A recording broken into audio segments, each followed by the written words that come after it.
A'udhu billahi minash shaitanir rajim. Bismillahir Rahmanir Rahim. In the name of Allah, the most beneficent and merciful. I am pleased to start this emergency Global Vision 2000 webinar on World War III and the greater Middle East region in the name of Allah. And I seek refuge from Shaitan, Satan, and satanic forces. Okay, for those who don't know me, my name is Moeen Yaseen. I'm the director of Global Vision 2000. We are, just to be clear for everyone actually,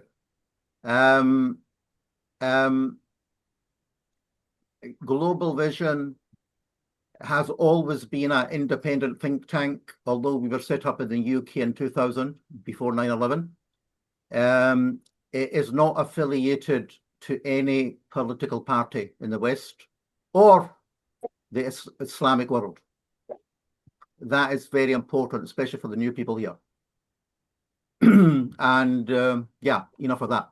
Okay, so I'm going to dive into this. This has been recorded, and we've got important people here, and we have to move on. Okay, so for the speakers, I'm going to use my chairmanship prerogative and give them up to 15 minutes, not 10. Those who can't make it, you know, other speakers or whatever, too bad, so sad. We're not going to lose that time. Instead of 10, speakers can be given 15. Okay, so keep that in mind.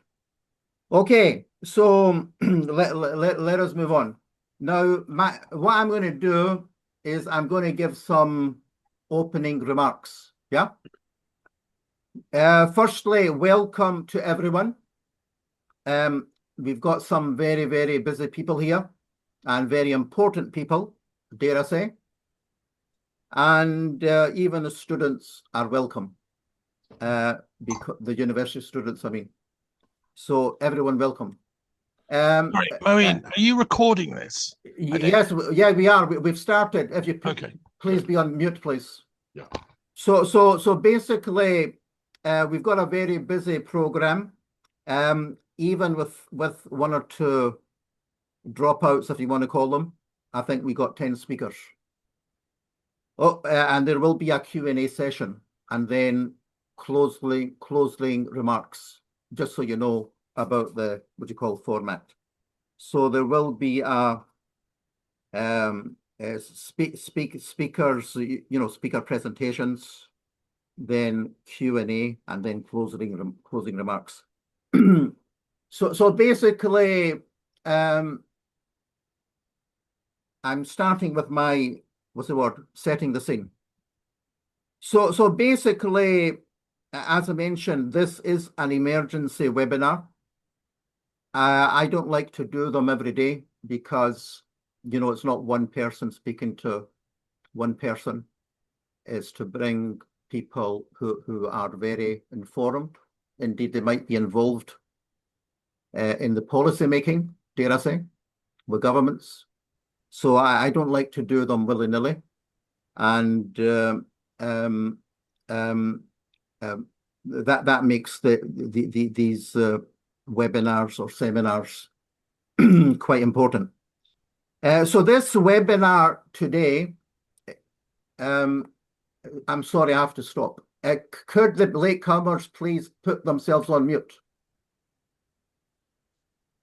Right, here we go again.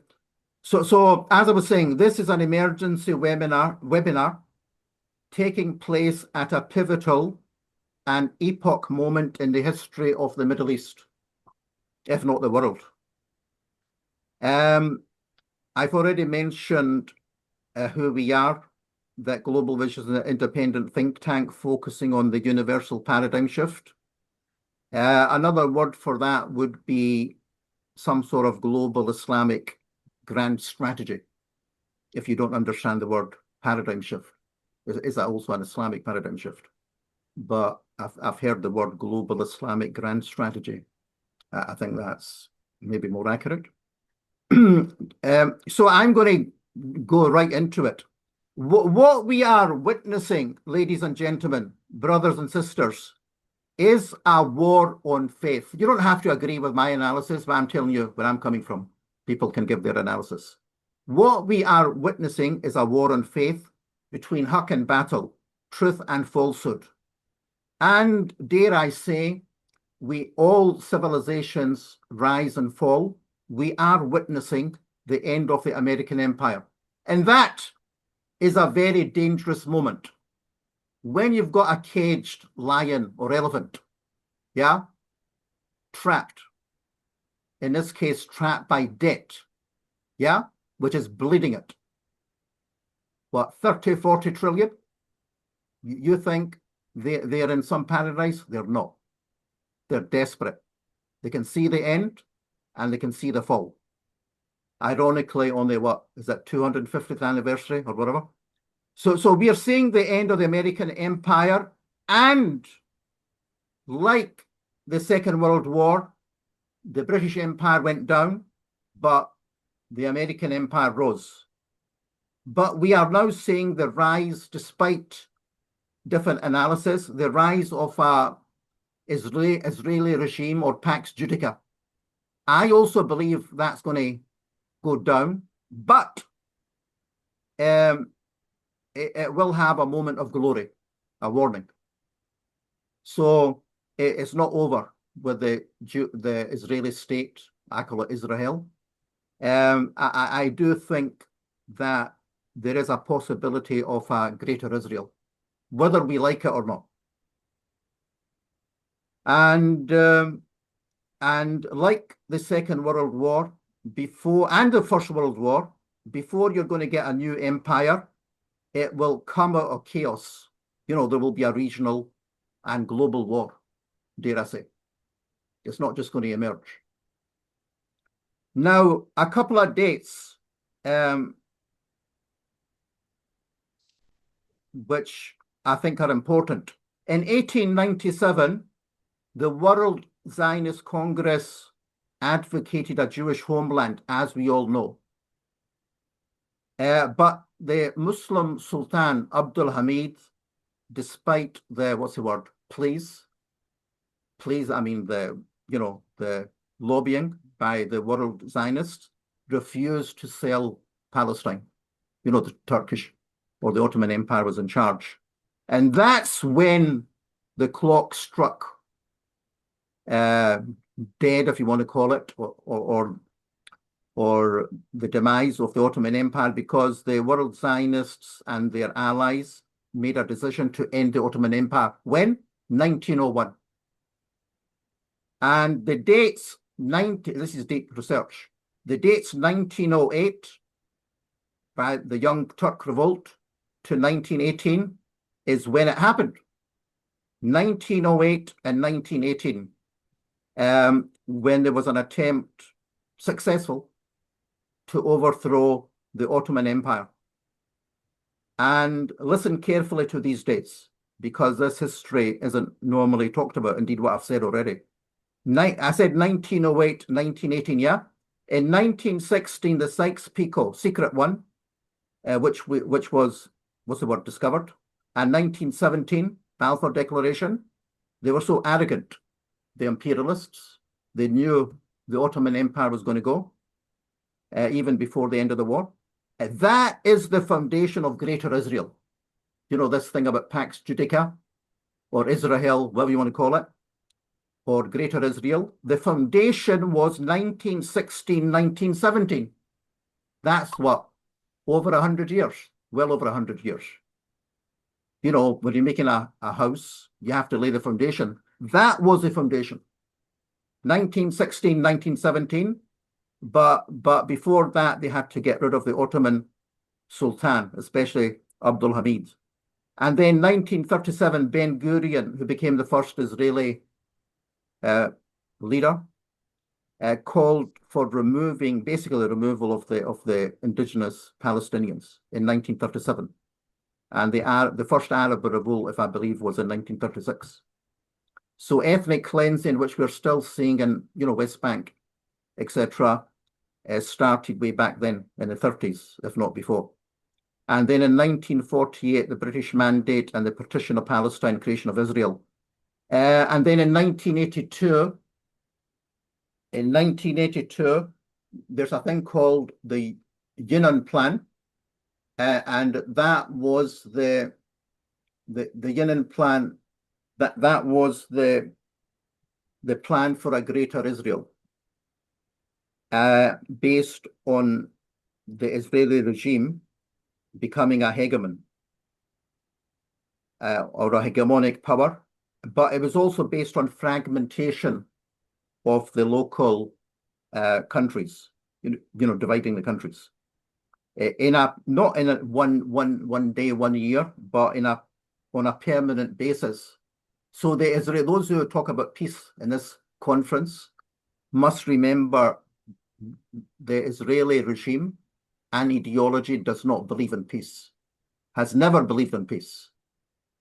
So think carefully what Oslo represented.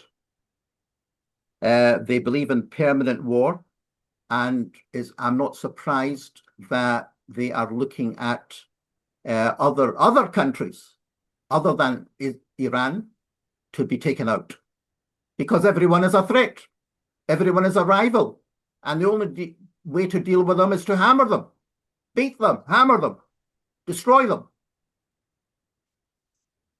If we don't understand the enemy, we will not understand anything, neither the solution. And also one British Israeli professor who couldn't make it, I think he had some heart problem. He's right. Professor Haim, who wrote the book on the IDF, his latest book is on Israel. He's right when he says Israel acts like a chaos engine. Chaos. For who? For the Western powers. It acts like a chaos engine. Nobody likes chaos, disintegration, killing, but that regime is based on that. It's not new. And I will go further because people don't connect the dots. I was at 1982. I was at university at that time, Edinburgh University, studying Middle East. Then I go to 2001. We've done our research. One of our colleagues, Tony Gosling's done a lot of research. But 9/11, we believe, by we I mean truth seekers, believe it was a nuclear explosion. Listen carefully to me.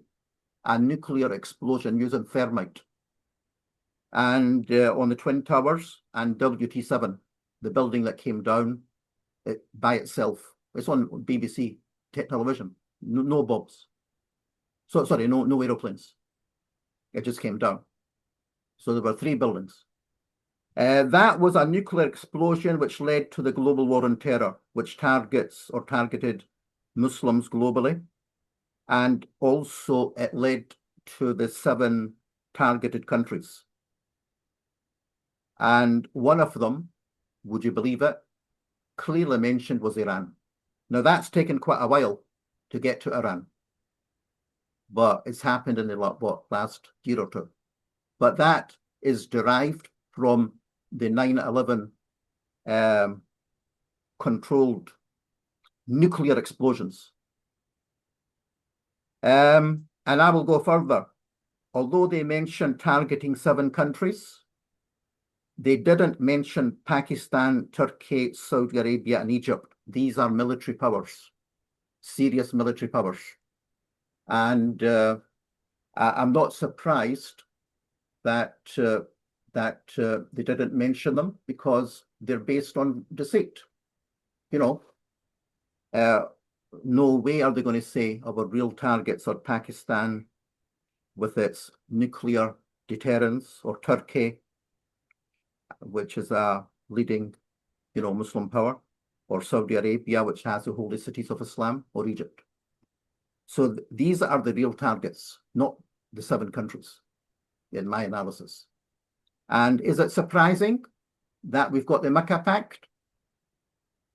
It didn't say much, but Look at which three countries signed it: Pakistan, Turkey, and Saudi Arabia. I think that proves my point.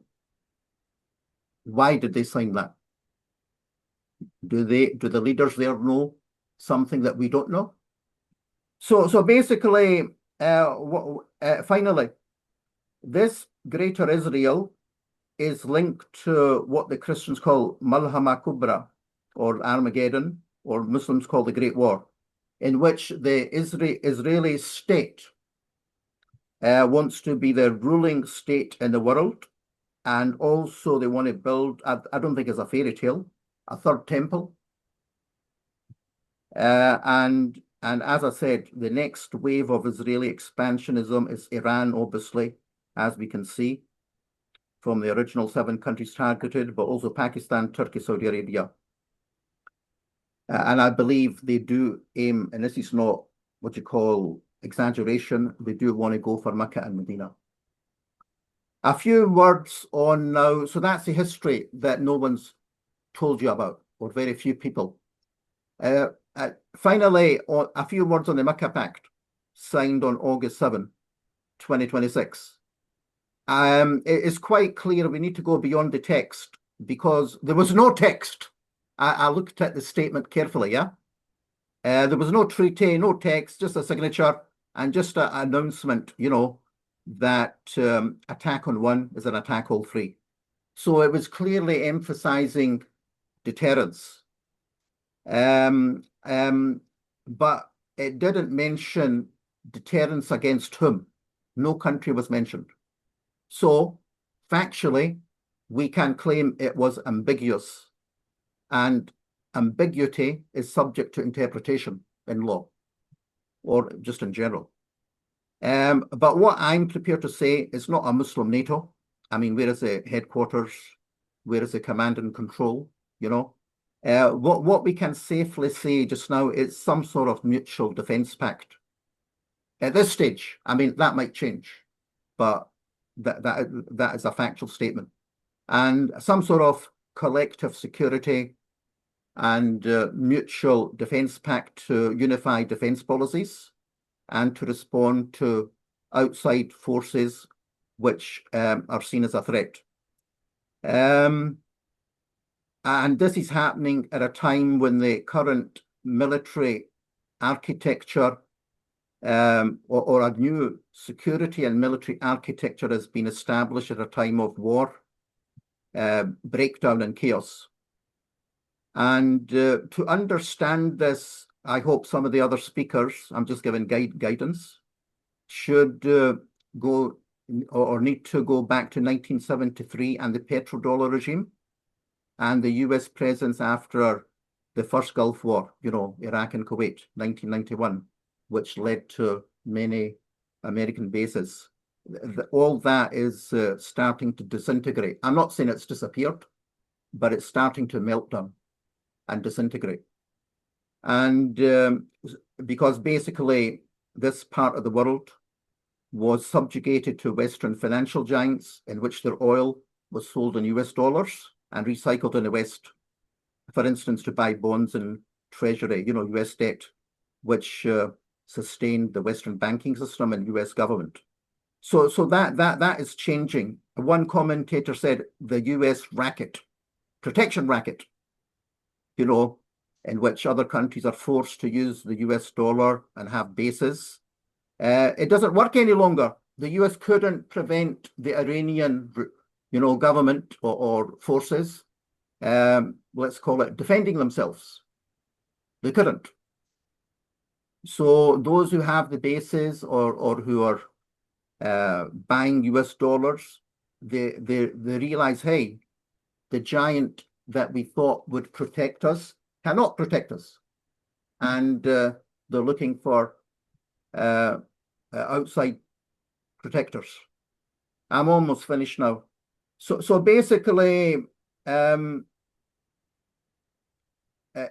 what one can say that the US is no longer the owner of the Middle East or the Gulf states, and the Gulf states can't rely on the US. And what we are seeing is the emergence of the largest, most powerful defense force of the Muslim world.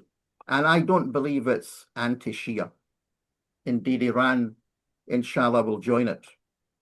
And it's a deterrent against the West, against India. Indeed, the final remark, it's a deterrent against Israel, the West and India. We've got rivalry now between Turkey and Israel, even Saudi and Emirates, and Pakistan and India.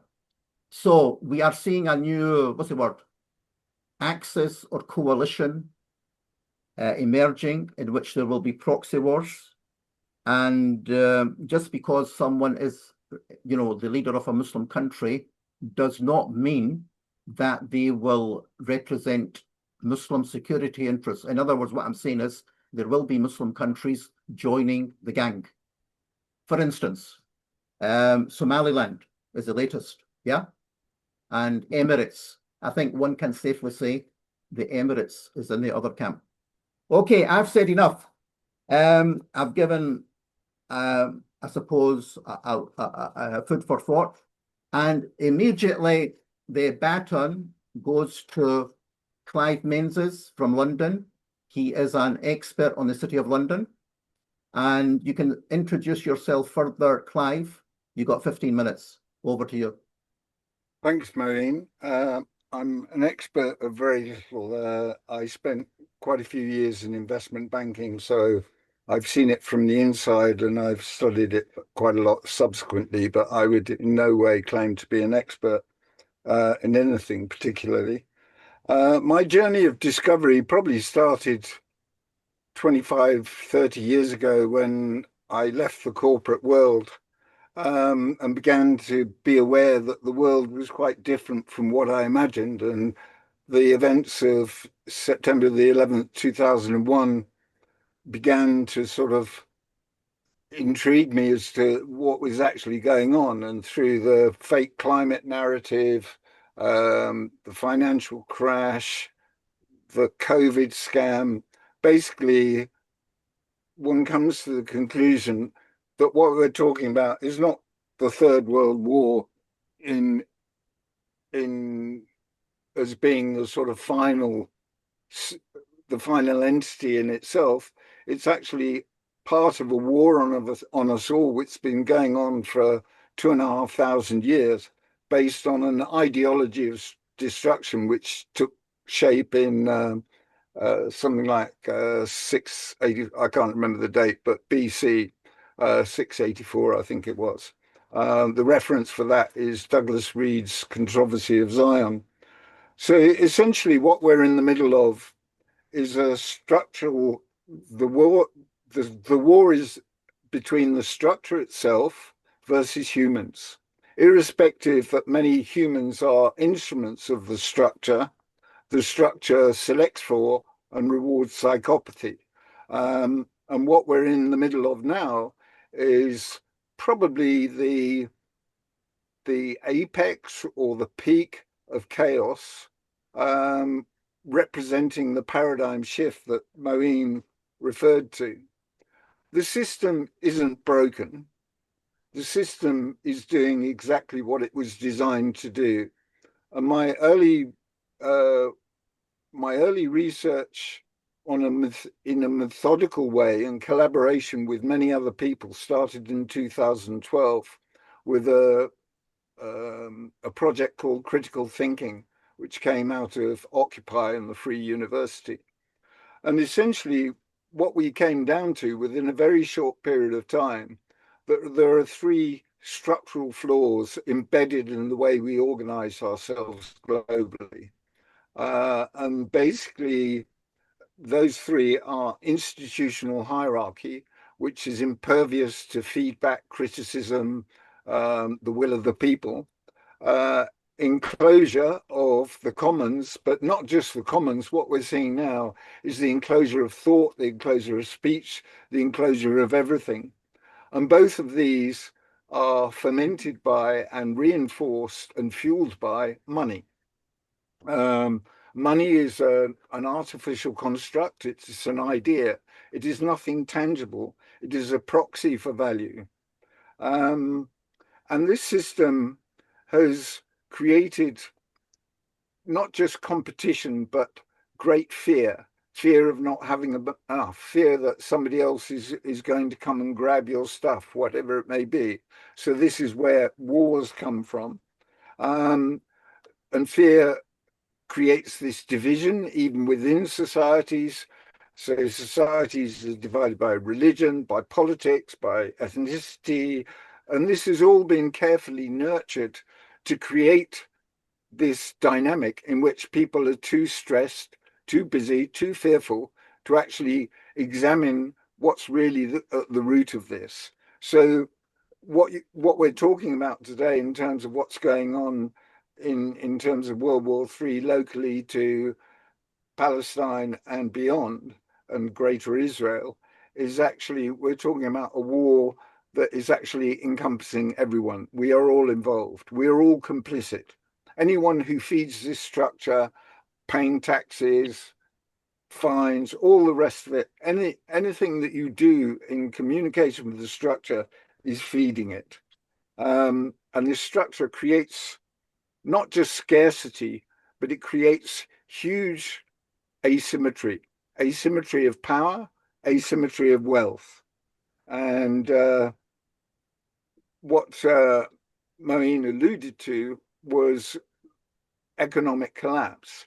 Now, the 2008 financial crisis was the final wake-up call. If you go back to 1987, we had a fairly substantial stock market crash around the world.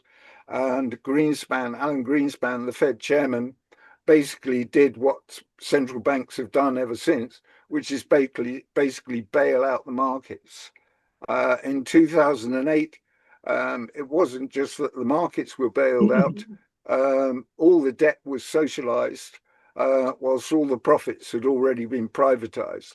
And even today, and in the $40 trillion figure that Moeen suggested for US debt, we're all paying for that. We're paying for our own government debt. We're paying in many, many ways, not just in terms of money, but in terms of war and all the other things that have unfolded since 2001. Because arguably the scene was set in the 20th century with two revolutions, both orchestrated, and two world wars, also orchestrated to basically neutralize Germany. So we're in the midst of the collapse of the global political economy. Arguably, it's been going on for some 15 years, but it appears to be accelerating. The stresses are becoming more acute. It's a system that is mathematically unsustainable because money is created as debt, but the interest is never created, but people need money to pay the interest. So what happens? They create more debt.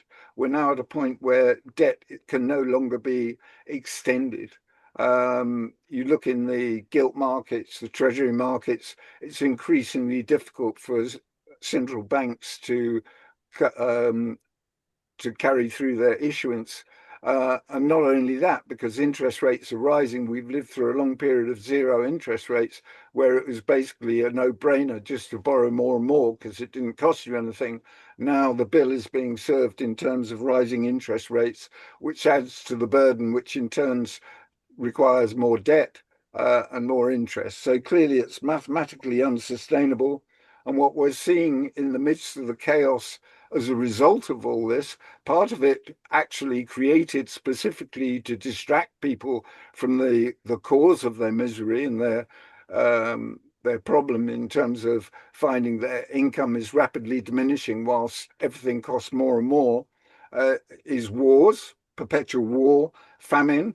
There's been a war on food on many vectors, attacking private farmers or family farmers or small farms, agribusiness, injecting chemicals into the food chain. This is a war on us all. We are human cattle and we are farmed as such. So, and on top of that, through the COVID scam, what's become apparent, although it started much earlier, is that the pharmaceutical industry has been conducting a war on humans, embryos, from upwards, starting. Vaccination is the most obvious one. There is no, all the scientific studies say that there is no efficacy, safety, or necessity for vaccines, but they make money. And because of the structural flaw that relies on money, money has to be satisfied. And so the so-called healthcare systems are turned into sickness and disability industries. So where do we turn to in the midst of all this? For most of our modern human existence, some 300,000 years before money was invented, probably about 3,000 years ago, we lived in a natural state of collaboration. We lived in small communities, maybe up to 150 people, where everybody understood everybody's needs, capacities, strengths, weaknesses, and everybody was looked after in the same way that everyone in a family is looked after. The only problem with that system is that it wouldn't scale. If you wanted to deal with strangers or you wanted to conduct a project which was of greater scale than the community could manage on its own, then you needed a means to be able to do that. And money at the time, there was no other option, was adopted accordingly. But money, as we've seen throughout the cycles over the millennia, not just in the last century or so, the markets are cyclical and it's boom and bust. They're engineered to a great extent, but they're also mathematically inevitable. So what we're going through is a transition from this structure that I outlined at the beginning, divisive, fearful, based on institutional hierarchy, enclosure of everything and money.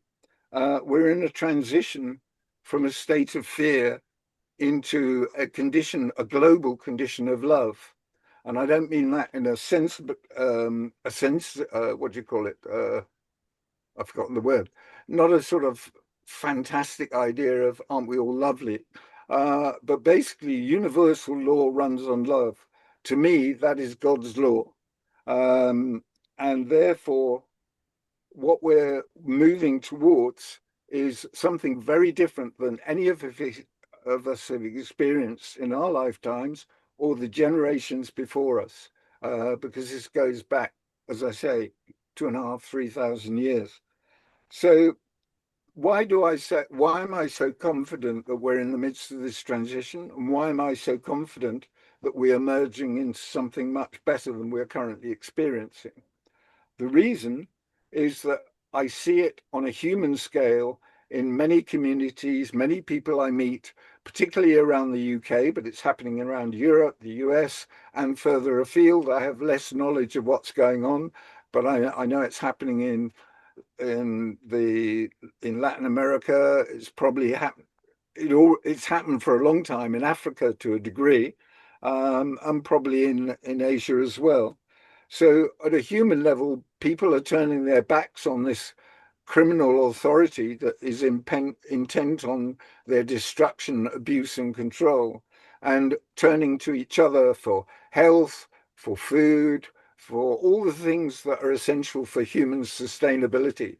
They're turning to each other and forming collaborative organization on a very distributed basis, partially facilitated by technology. Which brings me on to the second aspect of this transition, is that whilst the outfits like Facebook, Amazon, Google, Apple, Microsoft have been busy enclosing the value that has been created by all the technology and your mobile phones, social media and all the rest of it, all that infrastructure was created by open source, people solving their own problems, sharing their solutions, and people improving them, forking them, and developing a whole new infrastructure, most of which now underpins the global technology corporate sphere as well. All the heavy lifting is done by open source technology. Those companies I mentioned, Google, Amazon, etc., they're merely extracting whatever value they can from what's being created in an open source manner. So we have at a sort of human grassroots level, we have this paradigm shift where people are looking to each other rather than so-called authority, which they no longer believe is working in their interests, to a structural level, which is being driven towards decentralized sharing of data, solving of problems. You know, any task you've got to do, you've only got onto YouTube and you can see different ways of applying it.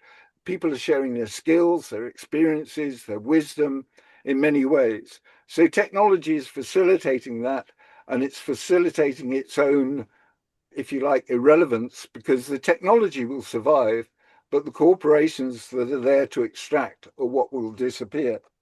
And finally, there is a spiritual dimension to this, which anyone who has tapped into any form of spiritual understanding can sense, can feel, can understand that universal consciousness, whatever you like to call it, is rising. So there is an energy rising, which is creating a very different dynamic to what we're focusing on, or what many people are focusing on, which is the minutiae of geopolitics, which is essentially theatre, albeit very tragic and destructive and abusive theatre. But it's being eclipsed by something which will become compelling, because the alternative is now so difficult and stressful and distasteful that why wouldn't people want to go to a system where people are living as humans ought to be, in a life of love and collaboration? So in my view, that's where we are. This follows a trajectory of research which has been borne out. There are things that I can talk about freely now, when a decade ago I would have been rather circumspect about mentioning various things. But now so many of the lies have been exposed, not that they've gained mainstream traction yet, but they are certainly not being dismissed out of hand or rejected without some form of curiosity.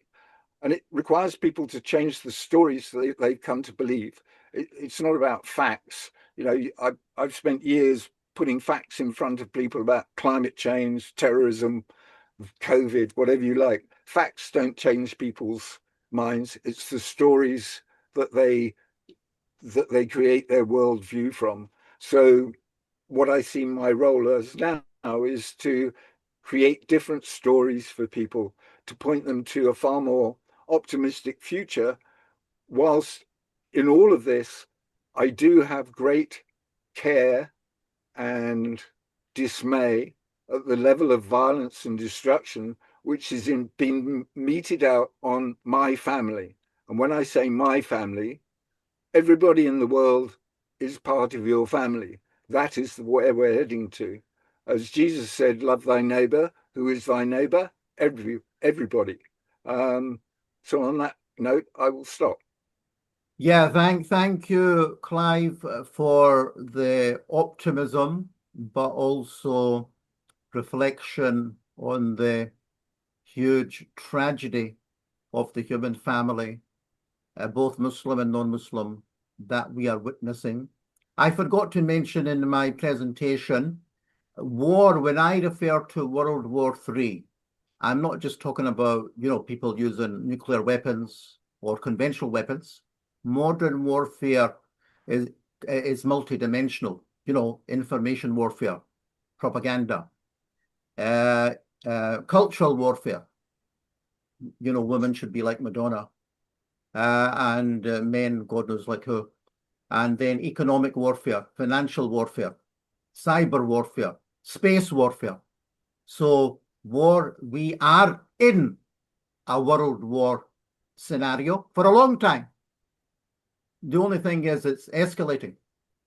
So please keep that in mind. Yes. Can I just say something about nuclear war? We'll have a question and answer session, because that's a huge topic, if you don't mind, Clive. But I was just making a factual clarification on the term World War III. And one speaker who's gone viral Matt Ehret, I said, what's your answer to the question of, is there a World War III? He said, before the Archduke Ferdinand, I believe, was assassinated, 1914, he said, we were already, the build-up had already happened. But anyway, this is not World War I, this is World War III, and indeed AI for that matter. So the point I'm making is my definition of global war or the Third World War is different. It's not just about who's fighting who. Welcome, everybody, and thank you very much for providing me the opportunity once again to present a few ideas to this important conference, this webinar on the dangers of World War III and the broader eschatological concepts floating about and shaping this very dark phase in human history that we are currently now living through, hopefully with a bit of an understanding of some of the historic currents, the manipulators behind the scenes. We will be better equipped to avoid falling into traps that are being set for us and that have been laid many generations ago, as we will come to see. I will try to keep my remarks brief, but there is a lot of content that I would like to go through, so I will be moving maybe a little bit faster than some would be comfortable with. I chose to title my presentation The Zionist Project as a Templar End Times Ritual. Perhaps provocative, but truthful, I believe, nonetheless. And I think the facts that I will be bringing to the discussion will bolster the title that I have chosen. The image you are looking at right now is a very famous coin that was printed by the Nazis in 1933, celebrating the Ha'avara Agreement that was arranged between British Mandate Palestine and Nazi Germany, which created the foundations for the creation of what became the modern state of Israel. It was a major part of the facilitation of the transportation of goods and peoples from Germany, from Czechoslovakia, from Poland, that was used to then send these people to the Middle East as part of a broader operation. One of the key figures behind this was Adolf Eichmann, a man who, despite being rather anti-Semitic, did teach himself Hebrew so that he could study, as he said, Kabbalah, and who said that had he been born a Jew, he would have been the most ardent Zionist imaginable during an interview to Time magazine in 1961. He was working very closely with a new Templar leader, a Grand Master of a secret society embedded within the Nazi high command called Himmler. Himmler was the chief of the New Templar order in Wewelsburg Castle and saw a great purpose in his mind in sending the Ahnenerbe, the German researchers, into the Middle East to seek things like the Holy Grail, Solomon's Temple. The excavation projects that were being done in tandem with the British Empire were all high passions that I don't think were simply quirks or fetishes, but rather had something much more real that had something to do with the 1,000-year Reich, this apocalyptic age, this millennial messianic fervor that was embedded within the high command of the SS. This was an idea shared as well by a leading rabbi installed by British Mandate Palestine by the British Empire in 1919 by the name of Rabbi Abraham Isaac Cohen Cook, who had said that the truth concerning the land is revealed in Kabbalah. Jewish mysticism, Kabbalah, militates for life in the land of Israel. Rationalistic approaches to Judaism place no special value on the land of Israel. In wars, he says, national characters crystallize. Israel, as a universal reflection of mankind, benefits thereby. Benefits, he says, from wars that crystallize the conditions, the identities of a people. The heels of Messiah follow upon world conflagration. At the hour of the downfall of Western civilization, Israel is called upon to fulfill its divine mission by providing the spiritual basis for a new world order. So he's very committed to the idea of the divine edict that Western civilization must necessarily fall, and that at this moment of a world conflagration, a world apocalypse, that a Messiah may emerge, and his weird idea of a new crystallized identity for the Jews is enmeshed, is enshrined. How will that occur? This is the guy who was, again, the chief Ashkenaz rabbi for British Mandate Palestine, who would have been responsible as well for many of the negotiations for the Havara agreement. He worked very closely with Jabotinsky. His followers led the illegal colonization programs that really took off in the early 1970s. So what is going on? How are they thinking about this? One thing that I just want people to hold on to is an idea.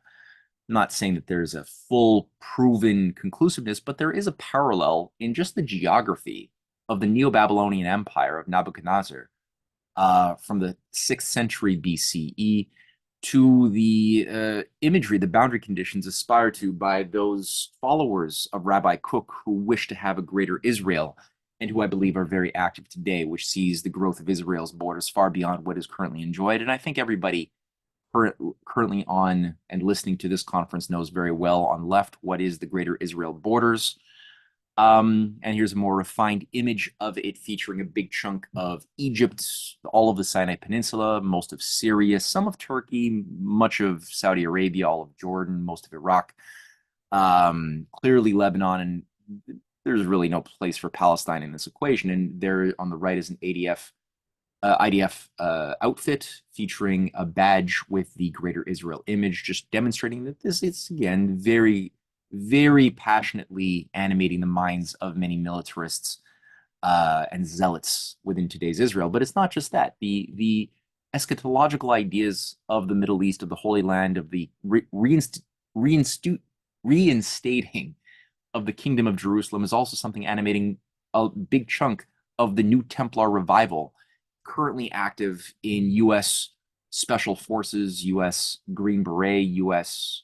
Militaristic doctrines, expressed there by the figure of Pete Hegseth in the middle with a peculiar tattoo he had put on his chest of the Kingdom of Jerusalem and the Holy Sepulchre, an order of knights instituted at the very beginning of the First Crusade, commissioned to oversee and protect the Holy Sepulchre in Jerusalem, and institute and control much of the governance of the Middle East, especially education, which is currently still one of the purviews of the Order of the Holy Sepulchre that still exists 1,000 years later to this very day.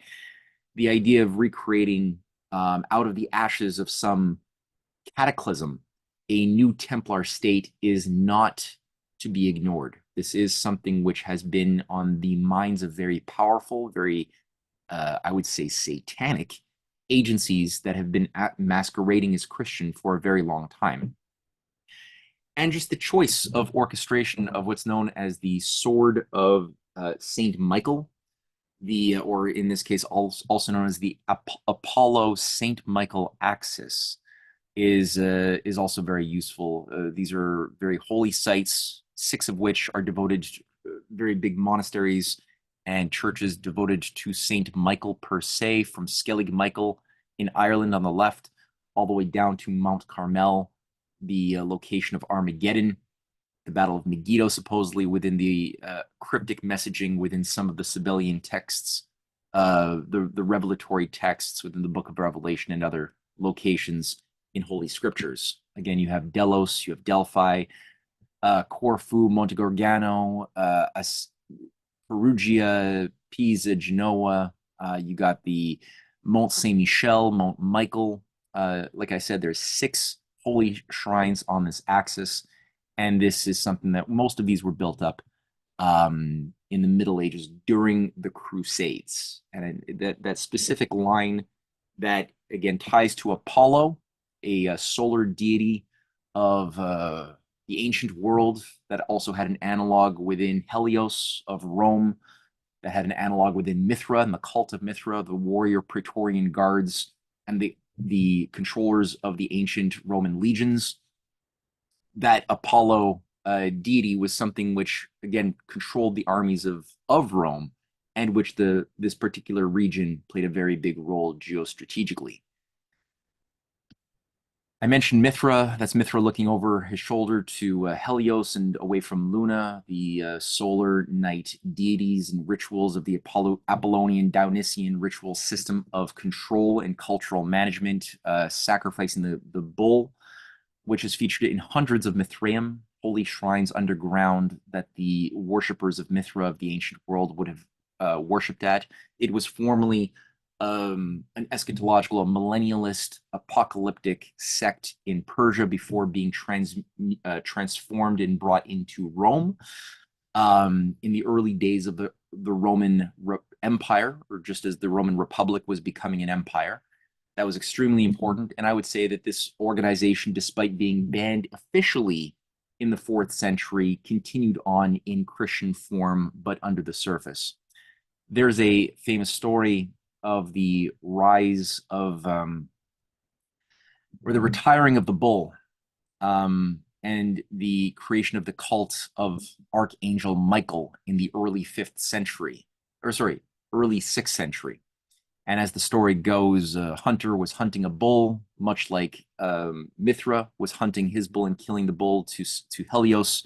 The bull in this story is saved because the hunter shoots his bow, and Michael, an angel and a saint, emerges out of a cloud and deflects the arrow, which bounces back into the eye of the hunter, who goes and becomes a Christian. He's a pagan hunter, and the pagan then is transformed into a Christian. The bull, which escapes into a cave, survives and is now retired. The bulls shall not be hunted any longer.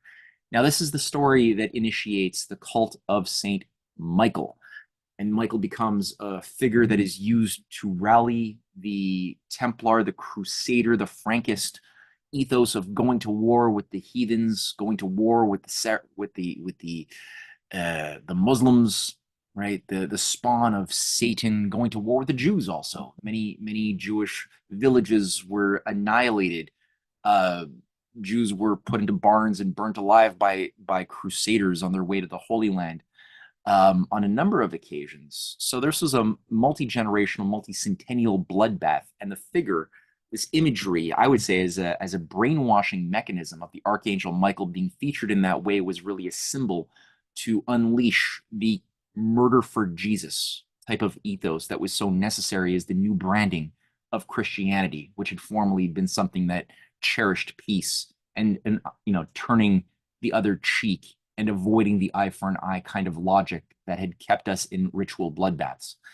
So how did this come about as an eschatology project managed by Jesuits? In my research, which I included within my Revenge of the Mystery Cults work, the figure of Francisco Ribera, a leading figure of the Jesuits within the Council of Trent, the counter-reactionary movement that had emerged as a conference that enshrined perpetual civil war amongst Christians after Lutheranism began to emerge. He put together an eschatology that took the form of a series of works that I've cited here on my slide. A researcher named J.S. Hitchcock in The Beast and the Little Horn writes that the futurist school founded by Francisco Ribera in 1591 looks for Antichrist, Babylon, and a rebuilt temple in Jerusalem at the end of the Christian dispensation. There's much more to this, but amongst his particular details that he found within the book of Revelation, he said that if we will be overseeing the manifestation of the book of Revelation, then it is necessary that the Antichrist must emerge, that the temple, Solomon's temple, must be rebuilt in Jerusalem, that this Antichrist must abolish the Christian religion, that Rome must be destroyed, whatever that even means, that the Antichrist must be received by the Jews, embraced by the Jews, must pretend to be God, and must try to conquer the world. And when this happens, then the manifestation of the ritual can be completed, and we can know that here we've arrived and the Messiah will now come. Now, he's not just a theoretician. He had many followers. Amongst those were leading figures within the British Empire. I've just featured several leading ones there. S.R. Maitland was the keeper of the manuscripts had access to the Vatican archives, rediscovered Rivera's work in 1826, and this rediscovery served to launch prophecy conferences begun from 1826 to 1831 called the Albury Park Conferences on Prophecy Interpretation, Zionism and End Times. Henry Drummond was a key figure, so was Edward Irving, who created the New Apostolic Church. Has done a series of castles and mansions that Henry Drummond oversaw. Lord Shaftesbury was a major proponent of this, as was another figure by the name of John Nelson Darby, who launched both of them together. Two men who actually despised the Jews, launched the modern Christian Zionist project as it has come to be known. Very interesting phenomenon, once again, that emerges. A word about Anthony Ashley Cooper, 7th Lord Shaftesbury, the founder of political Zionism. He wrote State and Prospects for the Jews in 1839. He also wrote in 1845 Colonial Office Confidential Report on the Establishment of the Jewish Nation in Palestine. He was president of the London Jew Society from 1848 until his death in 1885, and he said in one place on a letter to the Prime Minister that the region is a country without a nation, which should be matched to a nation without a country. Is there such a thing? To be sure there is. The ancient and rightful lords of the soil, the Jews. So again, re-echoing what would become the rallying cry of people like Herzl, or especially of the more radical zealot types of Abraham Isaac Cook, the need to create a new identity for the Jews that would be focused upon the idea that your spirit is locked into the soil and the blood. So it became the idea that it's not really to do good and to follow the moral edicts of the Torah that should define the identity of the Jewish people, but rather their commitment to be tied to the soil as a new identity. So how do you manage that? John Nelson Darby played a big role in managing that, actually, because he knew that you needed to get a lot of assistance from Christians like Shaftesbury. So he was a leader of the Plymouth Brethren, a sect set up in 1829 by Anthony Morris Anthony Morris Groves, who was also an employee for the British East India Company and a major subversive agent within the Ottoman Empire and Asia more broadly. But the Plymouth Brethren, he created something called the exclusive sect of the Plymouth Brethren, the elect brethren. He's the creator of premillennial dispensationalism. He is the co-founder of Christian Zionism, as I said, and he carried out himself 6 tours of the United States, establishing many sects, many communes, many groups and cults along the way.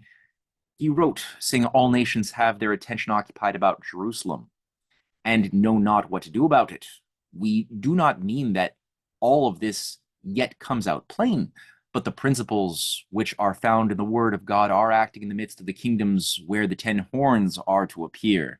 That is, we find all Western Europe occupied about Jerusalem and preparing for war, and Russia on her side preparing herself and exercising influence over the countries given to her in the word of God. And all of the thoughts of the politicians of this world concentrate themselves on the scene where their final gathering in the presence of the judgment of God will take place. Again, in Nelson Darby's worldview, Russia, which was a preeminent enemy of the British Empire of those days, which he was devoted to, he was a member himself of the British aristocracy. His father-in-law, godfather was Lord Horatio Nelson of the Battle of Trafalgar, a major British war hero, and I would say genocidalist, but a major figure. And so he was brought into this military aristocracy himself, had his commitments, and in his mind, the major antichrist figure that would initiate this end times ritual was Russia, conveniently an enemy of the British Empire. And many Americans were led to believe, listening to his speeches at that time and his sermons, that the civil war in America was the manifestation of the end times, and that there was no purpose to fight to save the Union or anything, because now it was the time for the rapture. And Darby, that's right, is the inventor of the theology of the rapture, as well as premillennial dispensationalism. So yeah, that's very, very major amongst American churches mostly. I would say most American Protestant churches are completely contaminated by this idea of Darby, some of which include Charles Parham, the founder of Pentecostalism, a British devoted branch of Protestantism set up in 1908, was a follower of Darby. Dwight Lyman Moody, the founder of the Moody Bible College, highly influential, was a devout follower of Darby. James Hall Brooks, the founding father and president of the Niagara Bible Conference, which helped spread dispensationalism across America. Charles Ingerson Schofield, the author of the Schofield Reference Bible, was absolutely inspired by the synopsis of the books of the Bible by J.N. Darby, which he cited extensively for his peculiar interpretation of what the Bible should be. And William Eugene Blackstone was also a follower of Darby too, who had written messages to Herzl, Theodore Herzl. He's the author of the Blackstone Memorial of 1891, known in many circles as the father of Zionism, and he wrote calling for specifically not Argentina or a place in Africa, but rather specifically Palestine to be the zone for this new state to exist. Another figure who plays a big role as a major geostrategic thinker and planner of this eschatological program was another Plymouth Brethren leader, along with Darby, named George Hawkins Pember, who lived from 1837 and 1910. He wrote on many works, including The Antichrist, Babylon, and the Coming of the Kingdom, as well as great prophecies concerning the Gentiles, the Jews, and the Church of God.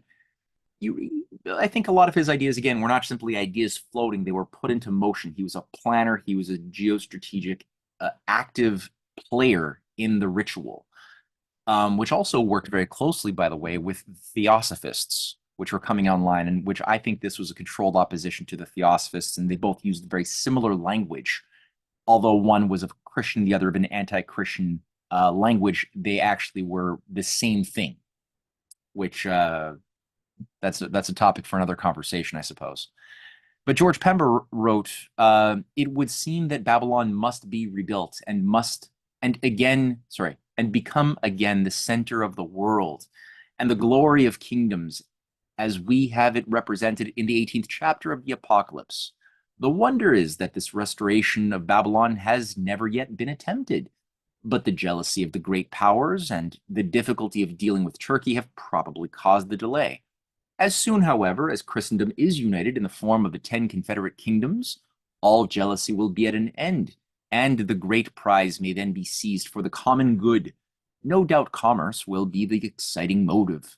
The civilized world will perhaps combine to build a great central emporium, which by their united exertions will quickly surpass all other cities, and finally become the capital of the Antichrist." He literally says this.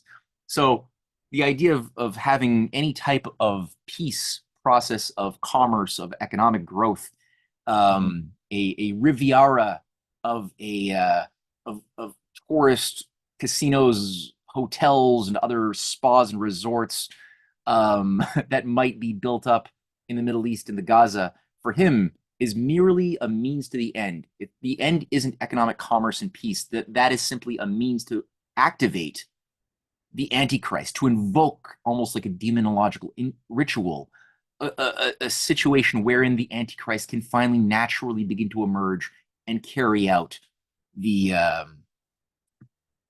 burning of the earth, the global cataclysm that is called for in the book of Revelation. There's many other Plymouth Brethren leaders. Ord Wingate was a leader of the Haganah, the Night Raider terrorists that became later on converted into the Israeli Defense Forces. That's a picture of the Haganah. Again, the terrorist night squads led by Ord Wingate, a leading figure of the Plymouth Brethren, a follower of Darby, who had said that the Jews are loyal to the empire. Palestine is essential to our empire. Our empire is essential to England. England is essential to world peace. We have the chance to plant here in Palestine and Transjordan a loyal, rich, and intelligent nation, which we can hold for us the key to world domination without expense or effort on our part.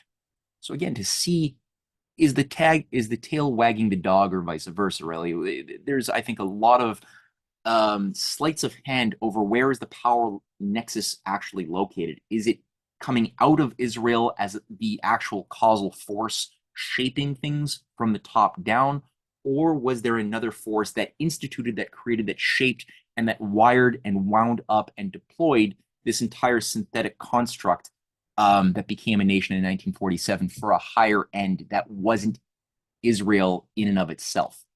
I'm leaning to that one.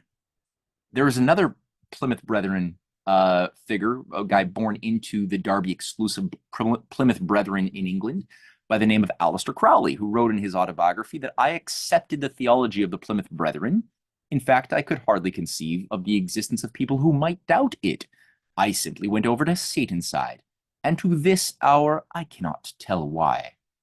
Now, this is the guy who was obsessed with Babylon workings, right? So he invoked and advanced the workings of John Dee, of Edward Kelly, whom he believed himself to be the reincarnation of, who were carrying out rituals of demonology, sex magic, sacrifice, including of humans, including of children. That Crowley even documents how do you find your best sacrifices, the best children, the best boys, what, right? He actually writes about that. And people say, oh, he was just joking. I don't think so. But he was doing it from the standpoint of wanting to create Babylon, right? And that was part of his idea of the Scarlet Women that play a role within his sex magic workings. The degradation of particular women that are initiated along with warlocks into becoming the mothers who will be providers of the spawn of Satan, basically.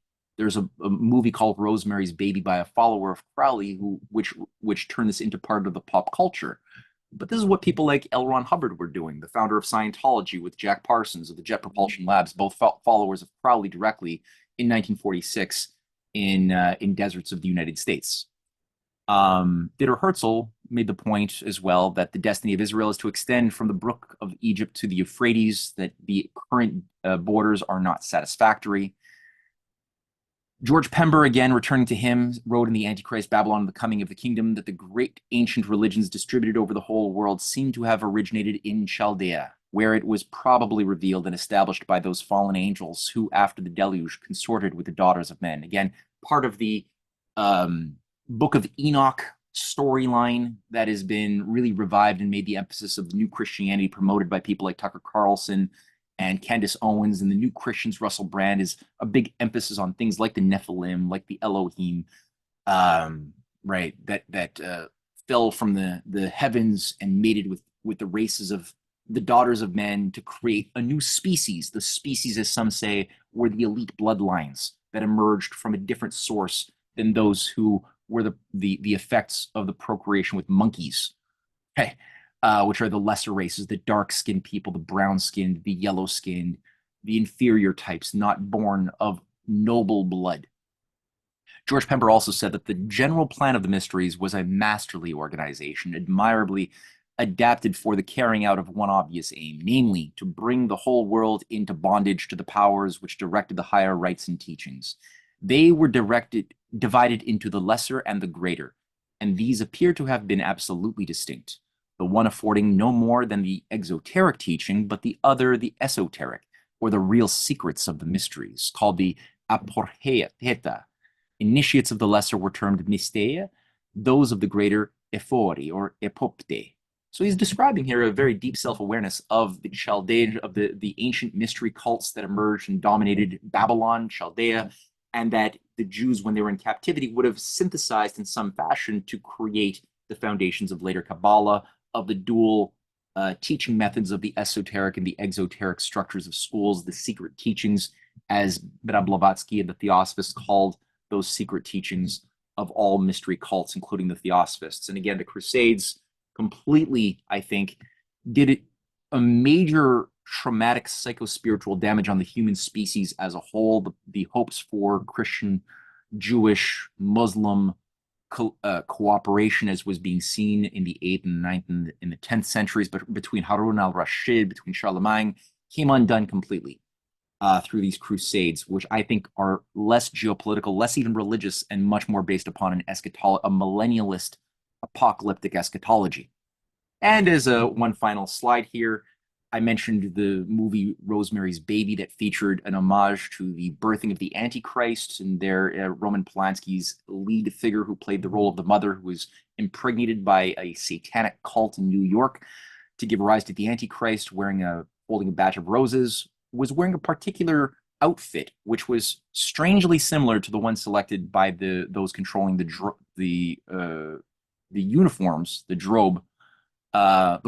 wardrobe of Kate, of William Kate fame, and the upcoming queen of the British Empire, and her presentation to the world of her child. So is that child necessarily been targeted to be the Antichrist? I can't say that for sure, but I think that some of those who are managing this kabuki theater, this ritual, certainly are playing with such a notion. So like I said, I'm going to end it there. I think I've gone on a little bit longer than I was expecting to, but I hope this adds a little bit of coloring to what we think about when we look at the Middle East as a whole, the broader historical ideas, the toxic ideas that are at play right now, and who is really going to benefit by lighting that entire region on fire. Is it going to be the Jews? Why is it that so many of the leading Jewish families, the Hofjuden, Rothschild family, and members and bankers who put so much effort and money into funding the colonization and growth of this entity, have never chosen to actually live in the Middle East? They've never chosen to live in any permanent way within this most sacred of all locations.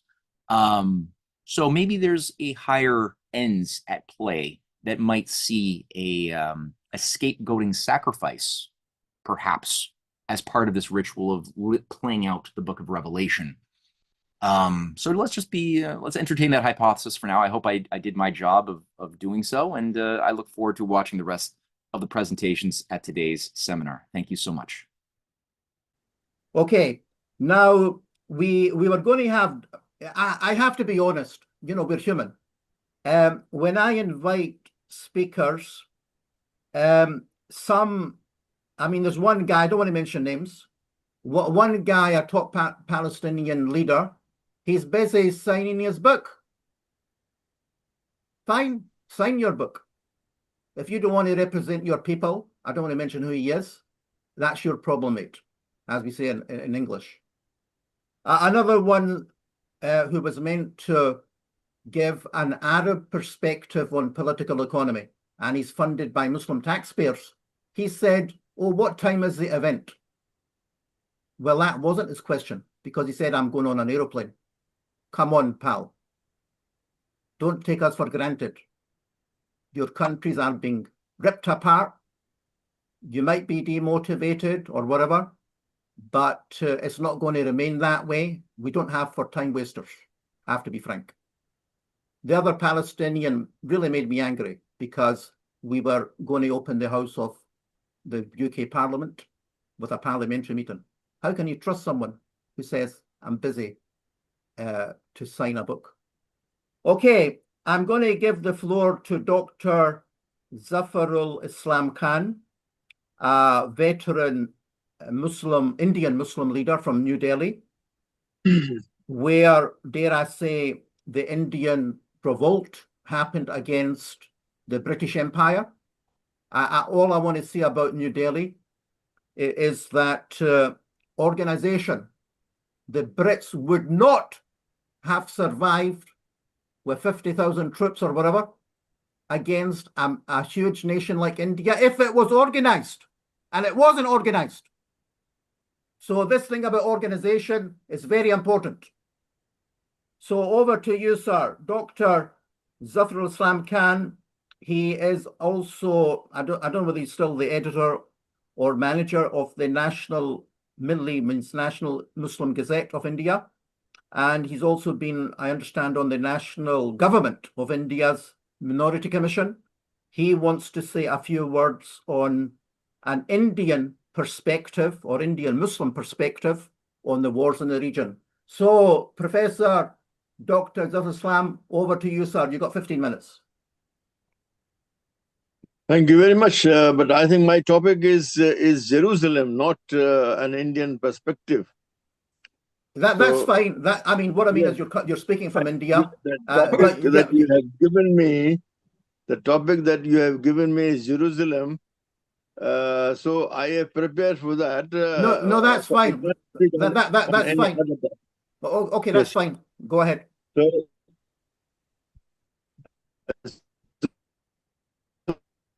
So I I will concentrate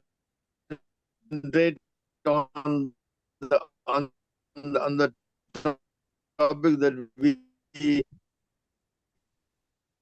actually agreed upon. That's fine.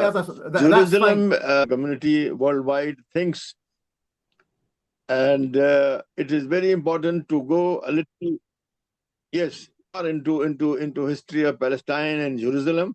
I have dealt with these things in my books and other things. This is one such book, which is the ancient history of Palestine, in which you will find all these details. So I won't go there, but I will start from this modern history of Jerusalem, just to give you a recap about the problem that Jerusalem was conquered by Muslims or by Arabs in 6036 Common Era by the second Caliph of Islam, Umar ibn Khattab. After that, it remained almost under Muslim control all these years, except for a brief period of 88 years when it was conquered by the Crusaders, and later it was reconquered by Salahuddin al-Ayyubi. After that, until 1918, it remained a Muslim administered territory, and it is very important to understand also that Jerusalem is considered as sacred by all the three major Abrahamic or Ibrahimi religions, which is Judaism, Christianity, and Islam, all of them.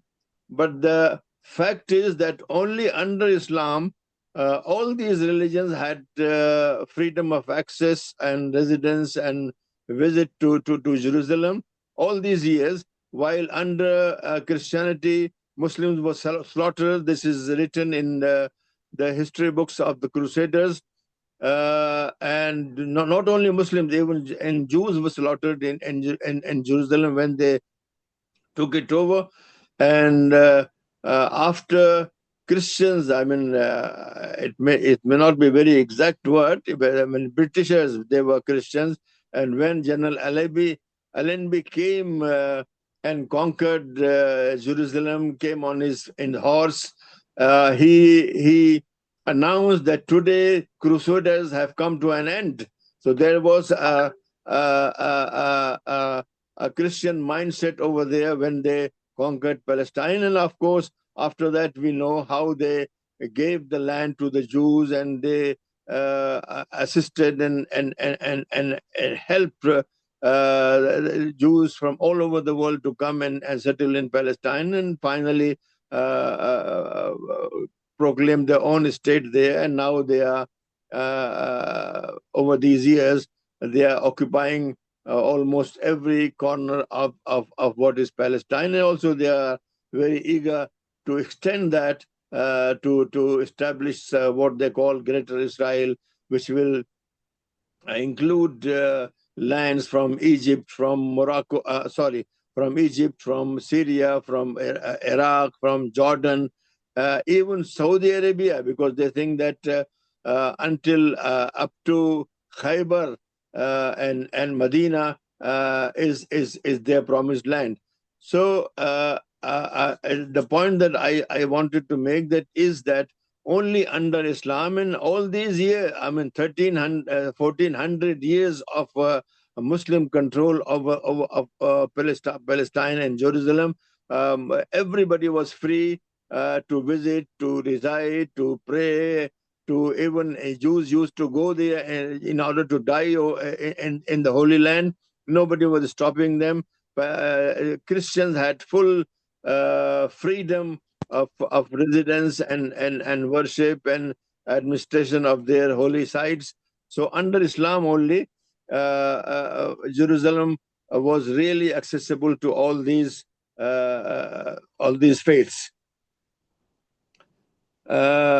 Jerusalem, as it stands now, in 1948, Israelis were able to take over Western Jerusalem, which is actually a new part of Jerusalem, not like we have here in India, New Delhi and Old Delhi.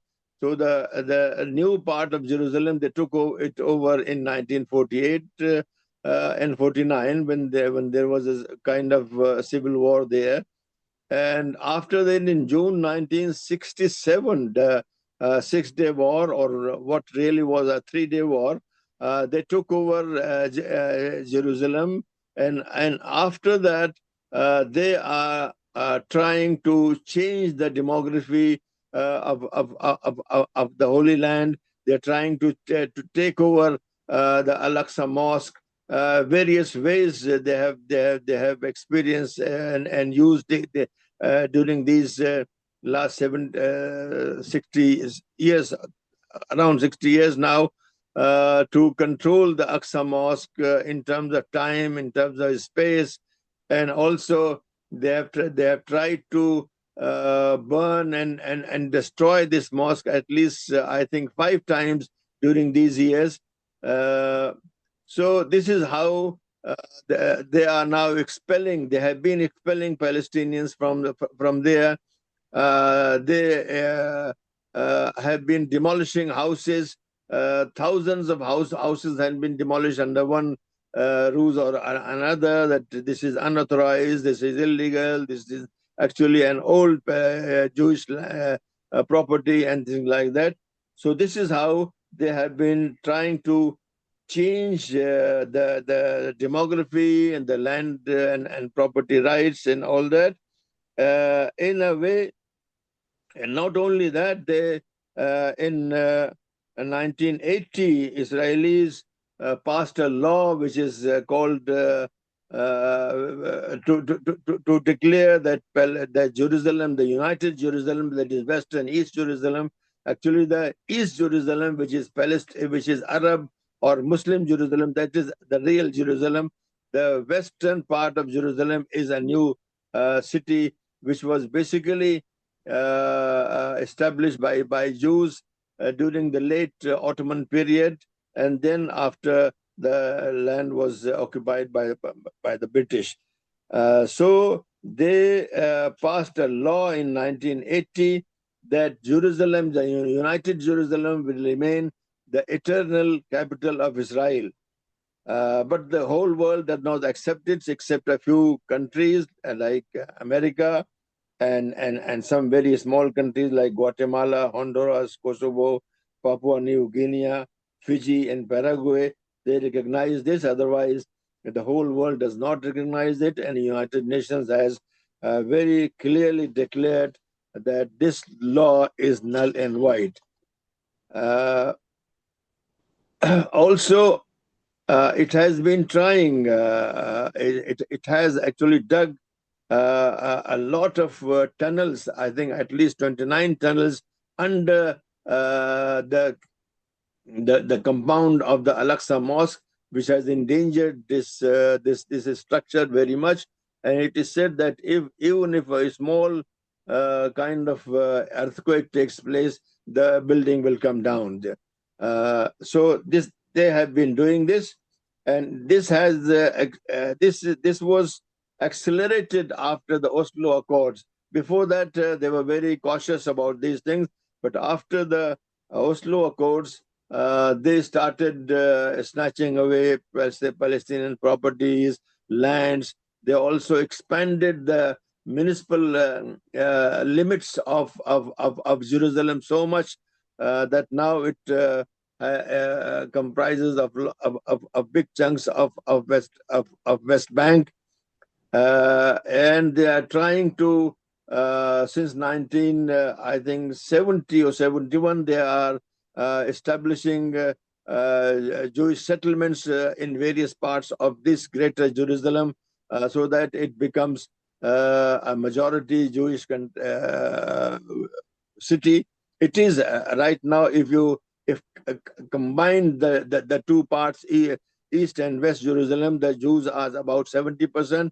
But in what is East Jerusalem or Muslim Jerusalem, Arabs or Muslims and also Christians, of course, they are also part of the same community. Muslims and Arabs are still a majority, but the they are trying, the Israelis are trying in various ways to deprive that by expelling Palestinians, by taking over their lands, various ways, and also snatching away their nationality. I mean, the Arabs, most of the Arabs, not all of them, most of the Arabs are still proud of retaining their Jordanian nationality and living there. But Israel, through various ways, tries to pressurize them to accept the Israeli citizenship, and some have accepted, but the majority have not. It has expelled, as I said, thousands of Palestinians for one reason or another to outside Palestine, to outside Palestine, or to the West Bank, or to Gaza also. They used to go and live there when they were expelled from Jerusalem. So these policies have been followed by Israel to, in a way, turn Jerusalem into a Jewish city, and to retain it forever.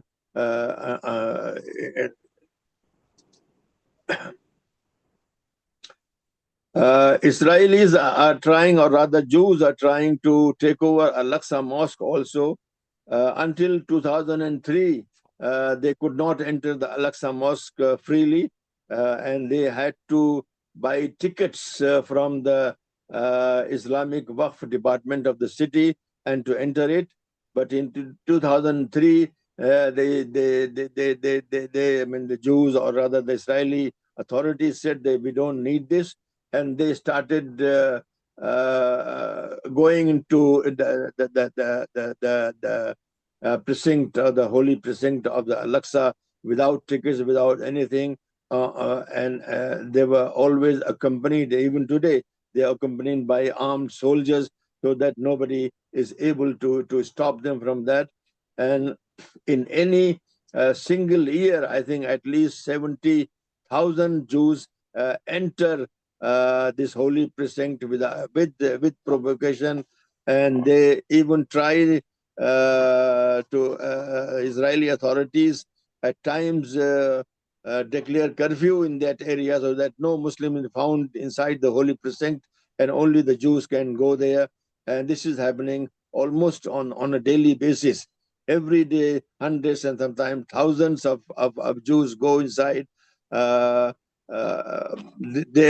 accompanied by armed Israeli soldiers with automatic guns, and nobody can stop them because that will be very, very dangerous for any Muslim to do that.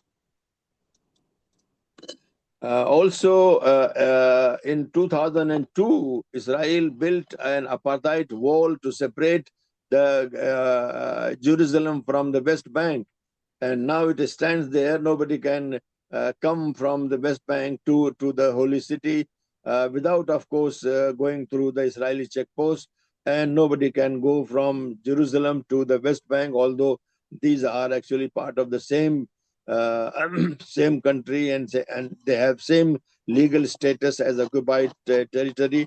And this territory was supposed to be given back to the Palestinian under the Oslo Accords, but as things are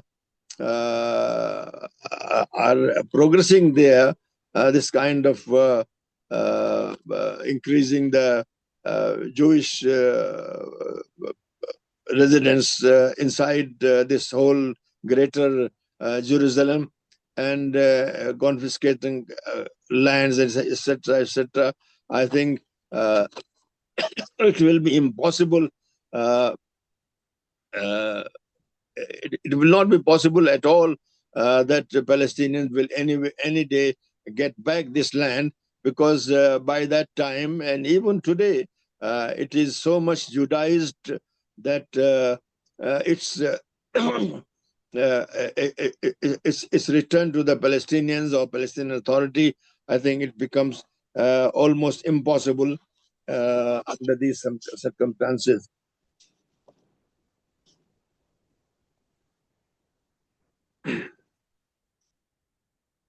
I just said that Israelis have dug a lot of tunnels, I think at least 29 tunnels under the holy precinct, and they think that they are trying, this is what they say, that they are trying to find relics of their past history when Jews were ruling that area thousands of years ago, sometime something like 3,000 years ago. But until today, they have not found anything which is significant or which shows that there was some great Jewish civilizations which thrived in those parts. They have not found anything like this until today. But that has, in a way, that has endangered the whole structure. And as I said just earlier, any weak earthquake also will cause the destruction and the collapse of the whole edifice. Thank you very much, Professor Khan. Can you sum up your presentation? Yes, I would, just to sum it up, I would like to say that Israelis are making it very difficult for the Palestinians to regain the control over the territory which is called East Jerusalem or Muslim Jerusalem or Arab Jerusalem. I think it will not be possible. But Israelis are going ahead to change the demography and land rights, and even they are establishing new settlements in this area so that it becomes impossible for any government in Israel to give it back to the Palestinians, although the international law, United Nations umpteen resolutions say that Jerusalem is an Arab country. Jerusalem is part of Palestine. It must be given back to the Palestinians. I think this will not be possible under the present situation. But as I think that Israelis are now, after the Gaza genocide, they are trying their luck, and they are attacking this country and that. They are attacking South Lebanon. They are attacking Syria. They are attacking. Even they are threatening to attack Turkey. I think they will very soon run into bad luck, and all these plans, these will unravel, and the whole dream of greater Palestine, greater Israel, I think it will come to a knot very soon. I think this will be because of the stupidity of the Israelis. They are not ready to live as good citizens and good neighbors in this country, in this region. They want to overlord it, and I think that will not be possible. Thank you very much. Thank you very much, Professor. With that optimistic note on a very, very bleak situation for anyone who knows what's happening there daily. Nowadays, no one can say, I didn't know. You know, we have television and social media. We all know what's going on. Okay, thank you. Now, the next speaker was, I made a big effort to get Palestinian speakers. But anyway, we tried to get Dr. Khalil Tafakci. Actually, he did call me on the phone, claiming he only had 1 hour. But I don't know where he's gone. I didn't see him even in the room. He was going to represent the civil coalition for Palestinians in Jerusalem. So anyone who says we didn't make the effort, get your facts right. It seems as though I must confess, I've made a big effort with the Palestinians.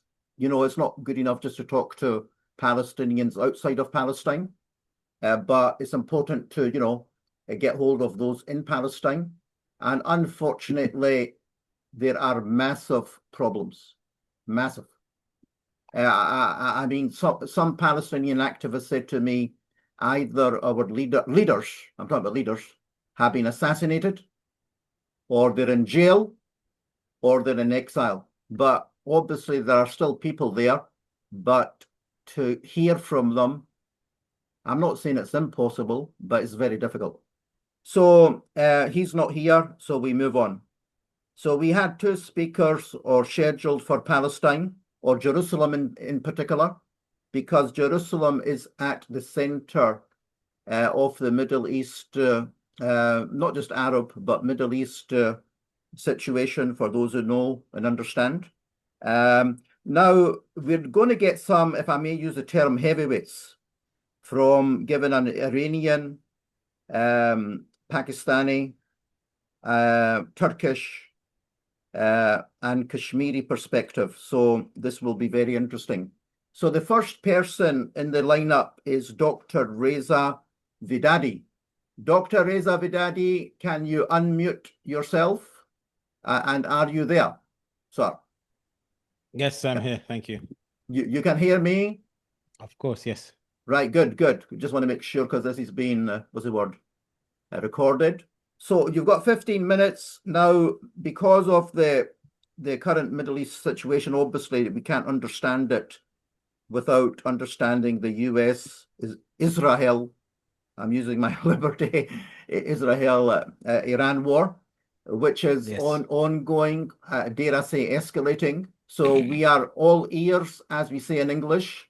Dr. Reza Vedadi, my understanding is he has done a lot of research and he's given an independent perspective. Please introduce yourself as you wish, because you will do more justice, and you've got 15 minutes on a very important dimension. Thank you for Moeen for organizing this webinar. Thank you for the speakers so far and the future speakers in advance. I will try to read off notes that I have because I want to pack in a lot of information for our audience, and God willing, the rest of the speakers can then chime in at the end of the program. And my background is I am independent. I'm not affiliated with any government or any other organization. And so I'm trying to give an Iranian perspective, not the Iranian perspective. And it will be an independent. And obviously, I may agree or differ in some aspects with what Iranian authorities and government has policy, but that's something that we can discuss after I read my short part for you. But the history of the relationship Iran in the region and the powers goes back to before the 1979 revolution. It goes back to and discusses the sovereignty and interference of foreign powers going back to the Russians and the British in Iranian territory and Iranian politics and economy from the 1800s, if I can be correct, 1813, the Treaty of Golestan, and then 1828, the Treaty of Turkmenchai, which weakened Iran and removed many of its territories, hence became the countries of Azerbaijan and Armenia, Georgia, and so forth. From there, we go on to the many occasions in the 50s, 1953, where there was the Mossadegh coup d'etat that took place and removed the first democratically elected prime minister of Iran. It was the Anglo-Russian convention that had sphered Iran into two sections, separating the north under Russian influence and the south under British influence.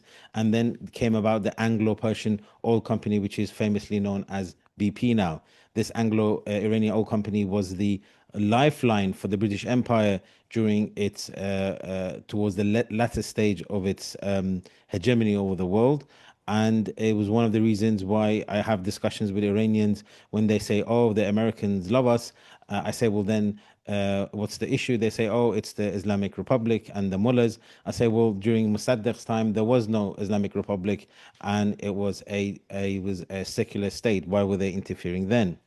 So from there, to understand the situation between Iran and the countries in the region, the Arab countries and non-Arab countries in the United States and so forth, we also have to remember 1979 revolution, which is very important, and its political fallout and its economic impact in the region. And then also something that doesn't get mentioned much when the relationship of Iran and the region is discussed is the 8-year Iran-Iraq war that is described by Iranians as sacred defense, where hundreds of thousands of Iranians and also Iraqis were fatally killed or injured, and many Iranians injured under chemical attack, which was never condemned by international community, but was actually supported by the Western community before it was fashionable to claim that Iraq has chemical weapons. So then we come to kind of the current history, the situation where Iran became a decolonial political entity. This historical experience should not lead us into another trap, in the sense that decolonial politics cannot simply mean replacing dependency of Washington with a dependency on Moscow or Beijing. This is the Iranian view. Iran's experience with Russia itself demonstrates, which I discussed earlier, Turkmenchai was imposed by the Russian Empire, not by the United States. Britain and Russia both participated in reducing Iranian sovereignty during the different periods of Iranian history. So an authentically Iranian decolonial position cannot be West bad and East is good. And this is one of the reasons why the famous motto in Iran, neither East nor West, Islamic Republic, was cried out, and a slogan that was popular from the beginning of the revolution. This principle has to be Iranian sovereignty before alignment with any great power. And I'll talk about Iranian sovereignty before I get to its position within the Mecca Pact and other stuff that's happening with Palestine and other issues. I do want Iran to become I do not want Iran to become an American satellite, but neither should Iran become dependent on Russia for security and economic over-dependence upon China, or subordinated to emerging Euro-Asian power structure. Multipolarity creates opportunities for Iran, but multipolarity is not automatically decolonization. A world containing 5 imperial centers rather than 1 dominant imperial centers may be multipolar, but it does not necessarily mean more just. If powerful states continue dividing weaker regions into spheres of influence, the names of powers have changed, but the underlying relationship has not. Therefore, something worth recovering from the Iranian Revolution concept of neither East or West, which I mentioned earlier, not as an argument for isolation, but as an argument for strategic autonomy. In the 21st century, I would reiterate it as engaging West and East, trade with East and West, and negotiate with East and West, but become subordinate to neither. Iran should maintain relationship with China, Russia, India, Europe, Turkey, Pakistan, all the Arab neighbors, Central Asia, Africa, Latin America, and where possible, maybe in the future, with hope, United States. Independence is not having fewer relationships.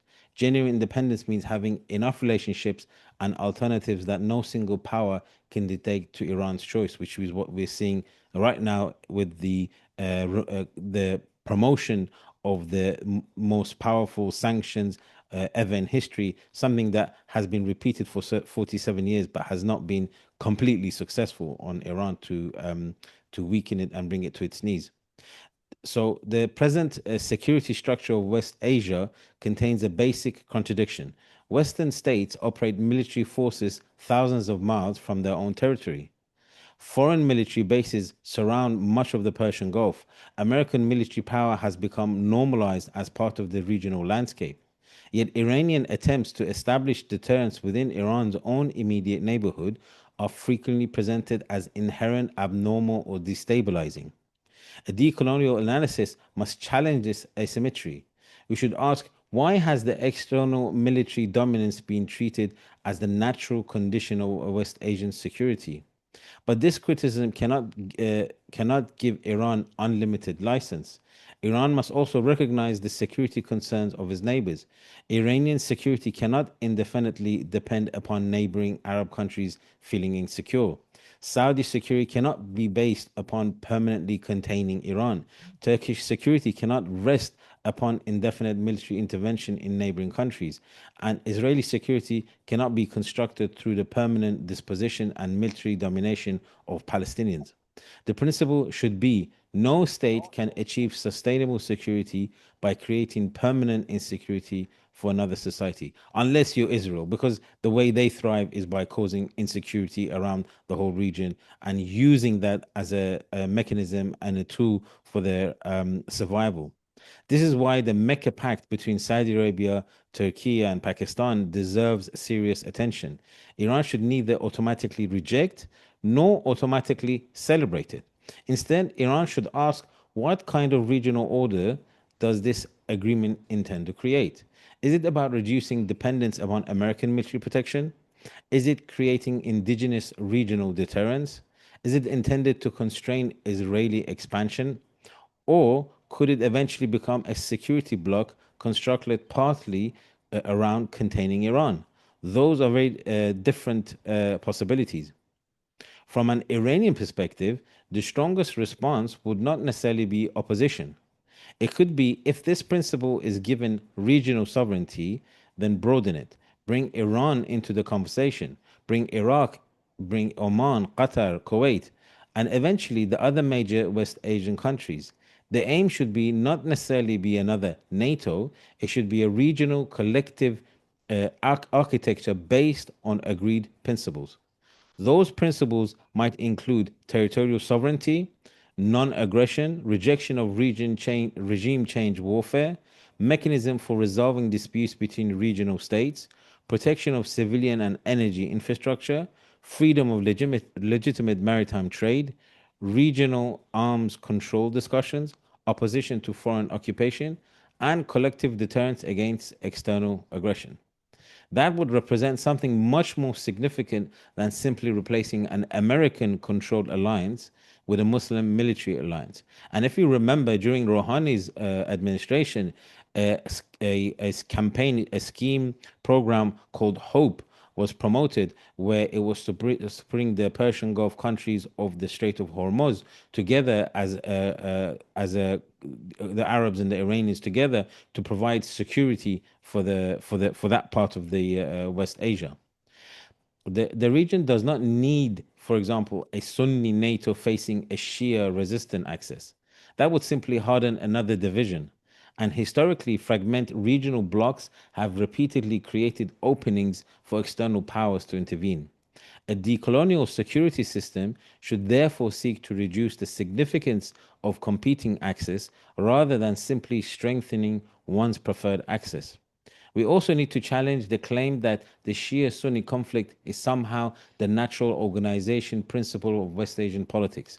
Sunni and Shia theological differences are real and historically important, but modern sectarian politics has also been politicized, militarized, funded, mediated, and strategically exploited.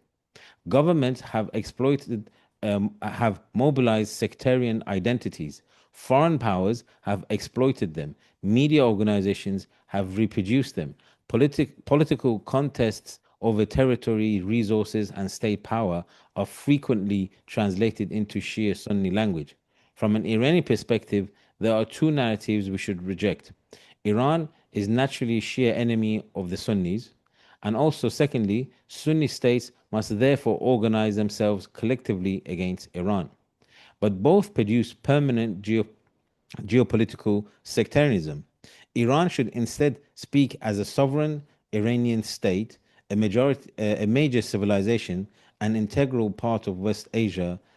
It should not reduce itself to being simply the center of a transnational sectarian constituency. Likewise, Iran should reject the idea that the Persian and Arab identities are naturally antagonistic. Persian identity does not require Arab weakness. Arab sovereignty does not require Iranian weakness. Turkish power does not have to mean Iranian containment. A genuinely post-colonial West Asia must develop institutions capable of managing differences without transforming every difference into a geopolitical fault line. Any new regional architecture will eventually face one avoidable test: Palestine. Palestine cannot simply be reduced to humanitarian aid. Humanitarian assistance is essential, ceasefire is essential, reconstruction are essential, but humanitarianism must not become a substitute for political liberation. The underlying issue remains land, occupation, sovereignty, displacement, settlement, political rights, Jerusalem and Al-Quds, and Palestinian self-determination. This is particularly important when examining developments in the West Bank. We should be careful about relying upon the phrase Greater Israel as a slogan. A stronger decolonial analysis examines the material process occurring on the ground. Expansion of settlements, confiscation of Palestinian land, displacement of communities, settlement roads and infrastructure, territorial fragmentation, extension of Israeli administrative control, change around Jerusalem, settler violence, and the progressive elimination of geographical basis for genuine Palestinian sovereignty. In other words, do not only analyze what Israel political actors say, analyze what is being constructed materially right now, this moment. This is a fundamental a question about land and power, and this creates a challenge for both the Abraham Accords and the Mecca Pact. If regional government claim increasingly strategic independence while Palestinian territorial disposition continues, we have to ask what the independence actually means. A region cannot claim to have completely escaped colonial political structure while one of its central peoples remains without meaningful sovereignty. Economic sovereignty. So there is another dimension that geopolitical discussions often neglect. Sovereignty cannot only mean missiles, armies, and military deterrence. It must include economic sovereignty. Iran cannot regard its strategic position as successful if ordinary Iranians continue facing declining purchasing power, currency instability, restrictions on international trade, technological isolation, weak productivity, capital flight, or permanent economic crisis. Sanctions are an important part of this problem, but Iranian domestic economic policy also has to be subjected to serious scrutiny. Decolonial politics should not become an excuse through which governments attribute every domestic failure to external enemies. A sovereign Iran needs productive industry, technological capability, strong universities, scientific research, functioning institution, diversified trade, regional economic integration, food and water security, transport corridors, and a stable relation with neighboring economies. And West Asia collectively has enormous potential. The region possesses energy, capital, strategic waterways, major ports, young population, important universities, access to Asia, Africa, and Europe, some of the world's most important emerging trading corridors. Yet historically, much of the region has exported raw materials, imported manufactured goods, purchased foreign weapons, deposited capital abroad, and remained technologically dependent. That cannot be basis of genuine sovereignty. Military sovereignty without economic, technological, and intellectual sovereignty remains incomplete. In conclusion, I therefore think we need to be careful when talking about the decline of the American empire. The decline of the American primacy may create opportunities, but the disappearance of one hegemon does not automatically produce liberation. A decolonial future cannot simply mean America leaves and China or Russia arrives, nor can it mean American dominance disappears and Iran, Saudi, or Turkey begin competing to dominate the vacuum. And West Asia should not permanently organize itself through competing political camps. The Abraham Accords definitely cannot be something that should be completely sidelined, and any country that signs up to it must be confronted for. But for example, the Mecca Pact, the Iranian-led resistant access, or some future Chinese or Russian-oriented bloc, the more ambitious objectives should be moved beyond the politics of accesses. From an independent Iranian perspective, I would suggest 5 principles for emerging regional order. Sovereignty. No foreign state and no regional power should possess the right to dominate another country. Strategic economy. Iran and West Asian states should have relations with all major global powers while becoming subordinate to none. Collective regional security. The security of Iran, Saudi Arabia, Turkey, Pakistan, and the Arab states should increasingly become interconnected rather than mutually exclusive. Palestine's self-determination. A supposedly post-colonial regional order cannot be considered complete while the Palestinian disposition and occupation remain unresolved. As Nelson Mandela said, the people of South Africa will not fully be free until the Palestinians are free. Economic and intellectual sovereignty. Political independence means little without the ability to produce knowledge, technology, infrastructure, and economic prosperity independently. Iran's own history gives this argument particularly meaning, from Turkmenchai through foreign spheres of influence, through Mossadegh in 1943, and through the revolution of Iran and the Iran-Iraq war. One theme repeatedly remains: the struggle to prevent outsiders from determining Iran's political destiny. But there is an important final step in the historical journey. Iran should demand for others the same sovereignty that it demands for itself. The ultimate question is therefore, who will replace America in West Asia, and why should anyone replace America? I would finally say, placing Iran inside a kind of a sovereign regional order that Iranians themselves have struggled to achieve for more than 2 centuries is to, and the birthday of the Prophet is coming up, and for many years the Iranians have promoted the idea of unity between Shia and Sunni amongst all Muslims, and these could be bases for the region to realize that America is not the savior that it has promised to be, and that the Muslims themselves can work together to save the region from any outsiders. Thank you. Yeah, so thank you very much. Your last point is very pertinent. Muslims need to unite and save themselves from outside, obviously, forces. Thank you very much for that interesting Iranian independent perspective. Some people were asking about your speech. Everything's been recorded, and inshallah, quite speedily, this will be uploaded onto the internet on the official Global Vision 2000 YouTube channel. Now, the next speaker, I'm very honored, very humble guy, but he packs a punch, literally. Professor Dr. Ensar, Nisanci, can you hear me, sir?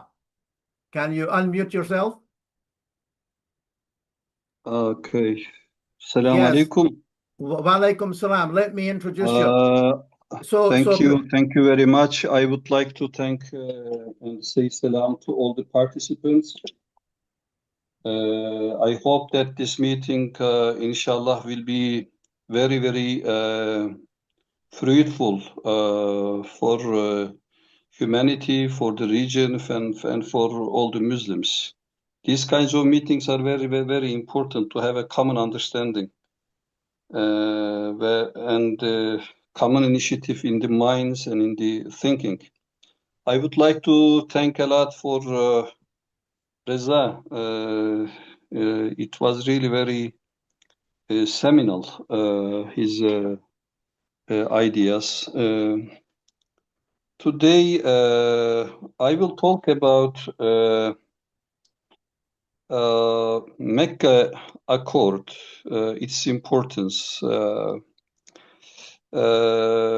But I would like to say just at the very beginning that these are my personal descriptions, understandings, mapping outs, not the ideas of the institutions I have affiliations. And these are actually viewpoints from a citizen living in Turkey and working for the good of the Muslims and for the country as a whole. Let me, at the very beginning, point out as well that my thoughts will be a kind of mapping out what's going on, what's the importance of the Mecca Accord. So let me start, inshallah. I ask Allah, inshallah, to help us. Mecca Accord, for me, is really very important. It's an historical event. Unlike the pacts before, it's a turning point for Middle East. It's very, very important. But as Moeen at the beginning, opening speech mentioned, okay, we ascribe very big strategic importance to this accord, but the text of it is very simple and very short. However, when this accord was carried out, it attracted the attentions of the international media, pundits, strategists, and has been discussed in many different circles, and it was considered to be one of the most important accords in the region.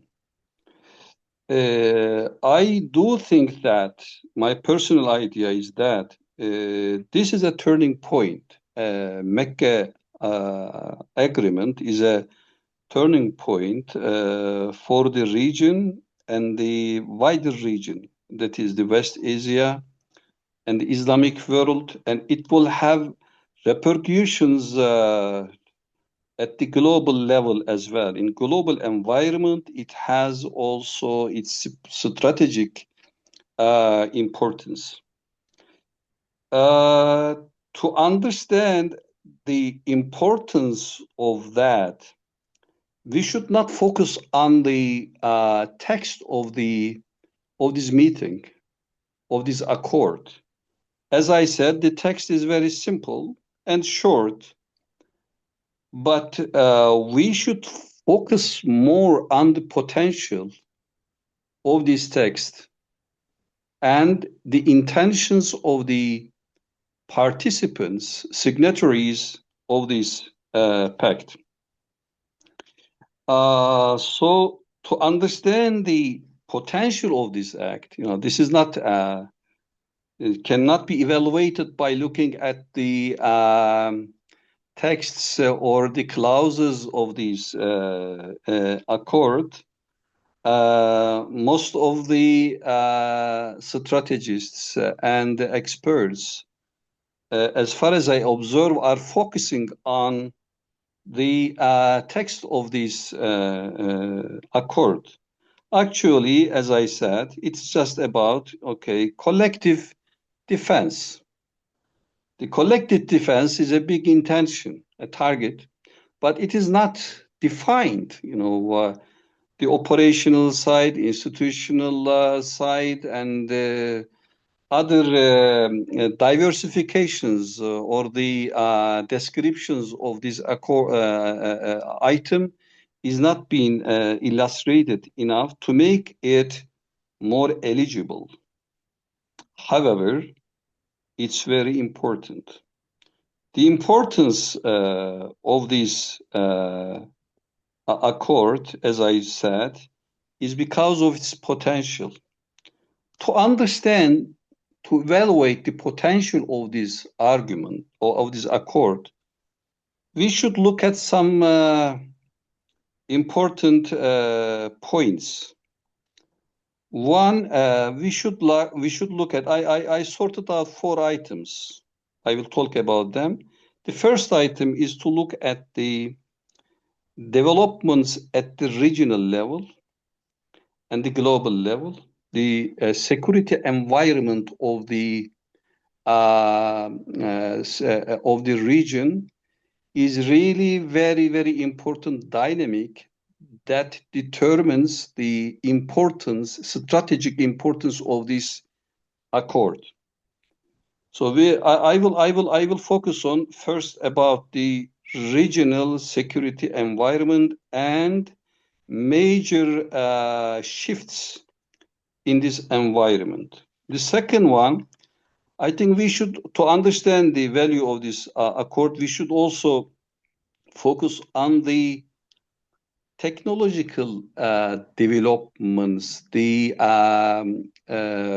shifts in the technology. Technology is not an actor, but it is one of the most important dynamic that shapes the formation of the events, security structures, okay, state formations, regional architectures, and the global structure as well. I think this is also very important. And third one is, I think we should focus on the regional actors, particularly participating into this accord. You know, the importance of this accord is depicted by the actors like Turkey, the Saudi Arabia, and Pakistan, and the possible actors that will participate into this act determines the strategic importance of the of this accord. Last but not the least, I actually should focus on the fourth item, the last item. We should look at the spirit of this accord by looking at the symbols ascribed to it and the name ascribed to it. You know, it is Mecca Accord. Mecca, okay, is not an ordinary name. It ascribes to historical memory. It's very, very important. And Mecca is the most symbolic city of the Islamic civilization. So what the important question is, what does Mecca stand for in the Islamic history? This is really very, very important.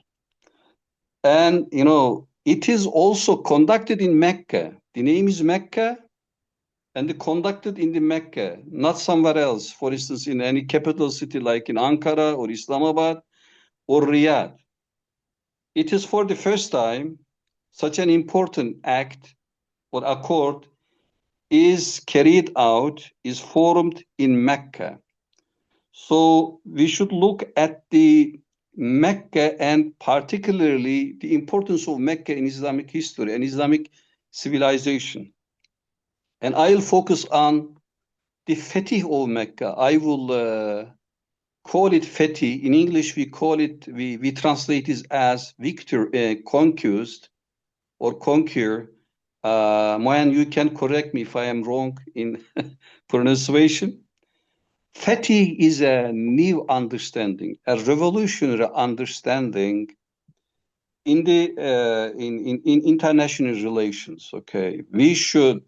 I will make a distinction between victory and Fetih to present this accord has the potential to open a new understanding of the world. This is a revolutionary. This can be a revolutionary beginning, just like the revolution at the birth of Islam in Mecca. And the third one, related to this is, you know, the timing of the this accord is also very important. It was held on Friday. Friday is not an ordinary day in Islamic calendar. It is the most important day. It's an holiday. And the Muslims there on this day collect in the masjid and pray together. So it has a deeper meaning about, you know, unification of the Muslims. So to understand the importance of the Mecca Accord, we should focus on these points, items, 4 items, and focus more on the spirit of Mecca, not the Medina. Medina resembles something else, presents in Islamic history something else. Now, let me begin with the first item and inshallah go through as fast as possible. I should say that there is a big transformation, strategic shifts at the global level and at the regional level. At the global level, as we know it, the world was formed by, mapped out by Western-centric world, and the leader of that is United States of America today. Okay. And now there is big challenges and the threats. New powers like China at global level, at economic level, okay, it's surpassing United States of America. At regional levels, there are other actors emerging. In the Middle East, for instance, in the Western Asia, let's call it like that, actors like Iran, Turkey, Saudi Arabia, they are empowering themselves and trying to play independent roles, and they try to be not just a game changer, and they try to have game builder. And now the Middle East, let's focus on it. In the Middle East, the biggest changes is in the Middle East. The war on Iran, unlawful war, is a very important historical moment in the sense that Iran is now playing the role of ending the hegemony of the United States of America. This is very important. Iran is not playing the role of game builder, but it's playing the role of a kind of, ending the hegemony, not opening any era, but ending it. So the role of Iran is very important. And when we look at the regional level, the security structure of the region, Middle East, we can see two very important pillars of this regional architecture. As we know, this region was designed after Sykes-Picot, taking into consideration three very important points. One is the security of the energy. The second pillar is the security of the canals, and the third very important pillar is the security of Israel. For this balance, for this order to be sustainable, there are two conditions. One is the superiority of the Israel in the region, and the superiority of the America in the global level. Today, these two are under very big transformations. Israel is no more superpower in the region, and America is no more superpower in the world. That means that there will be very big ruptures, transformations in the region. But the most important thing for me is for Israel to sustain its superiority. It has always meddled with the actors in the region, dirty games and negative politics, zero-sum game. Okay, Israel so far have played the role of zero-sum game. Any power that wanted to, for instance, develop itself and become more and more prosperous, come across with the threats of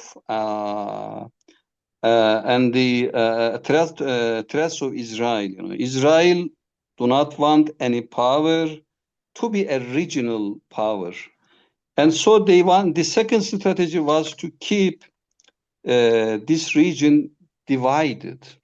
Divide and rule principle. It's very interesting in this that in Middle East there is a very special political formations, very unique in the world. In the sense that, for instance, there are 22 Arab states, but only one Arab nation. all the languages, economies, the geographies, much similar, history are the same, the religion are the same, but they are divided. The second interesting thing is the Turks. Turks are one nation, but there are 6 states.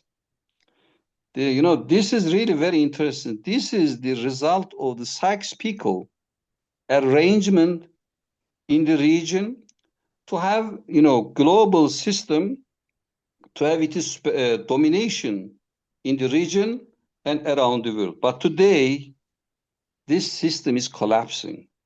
And Iran is playing a very strategic role in this.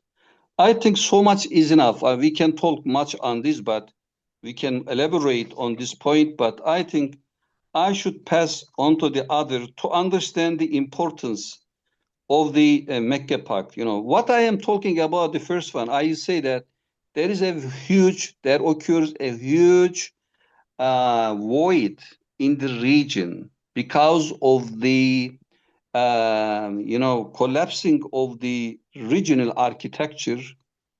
Some new actors should go on the scene to fill that gap.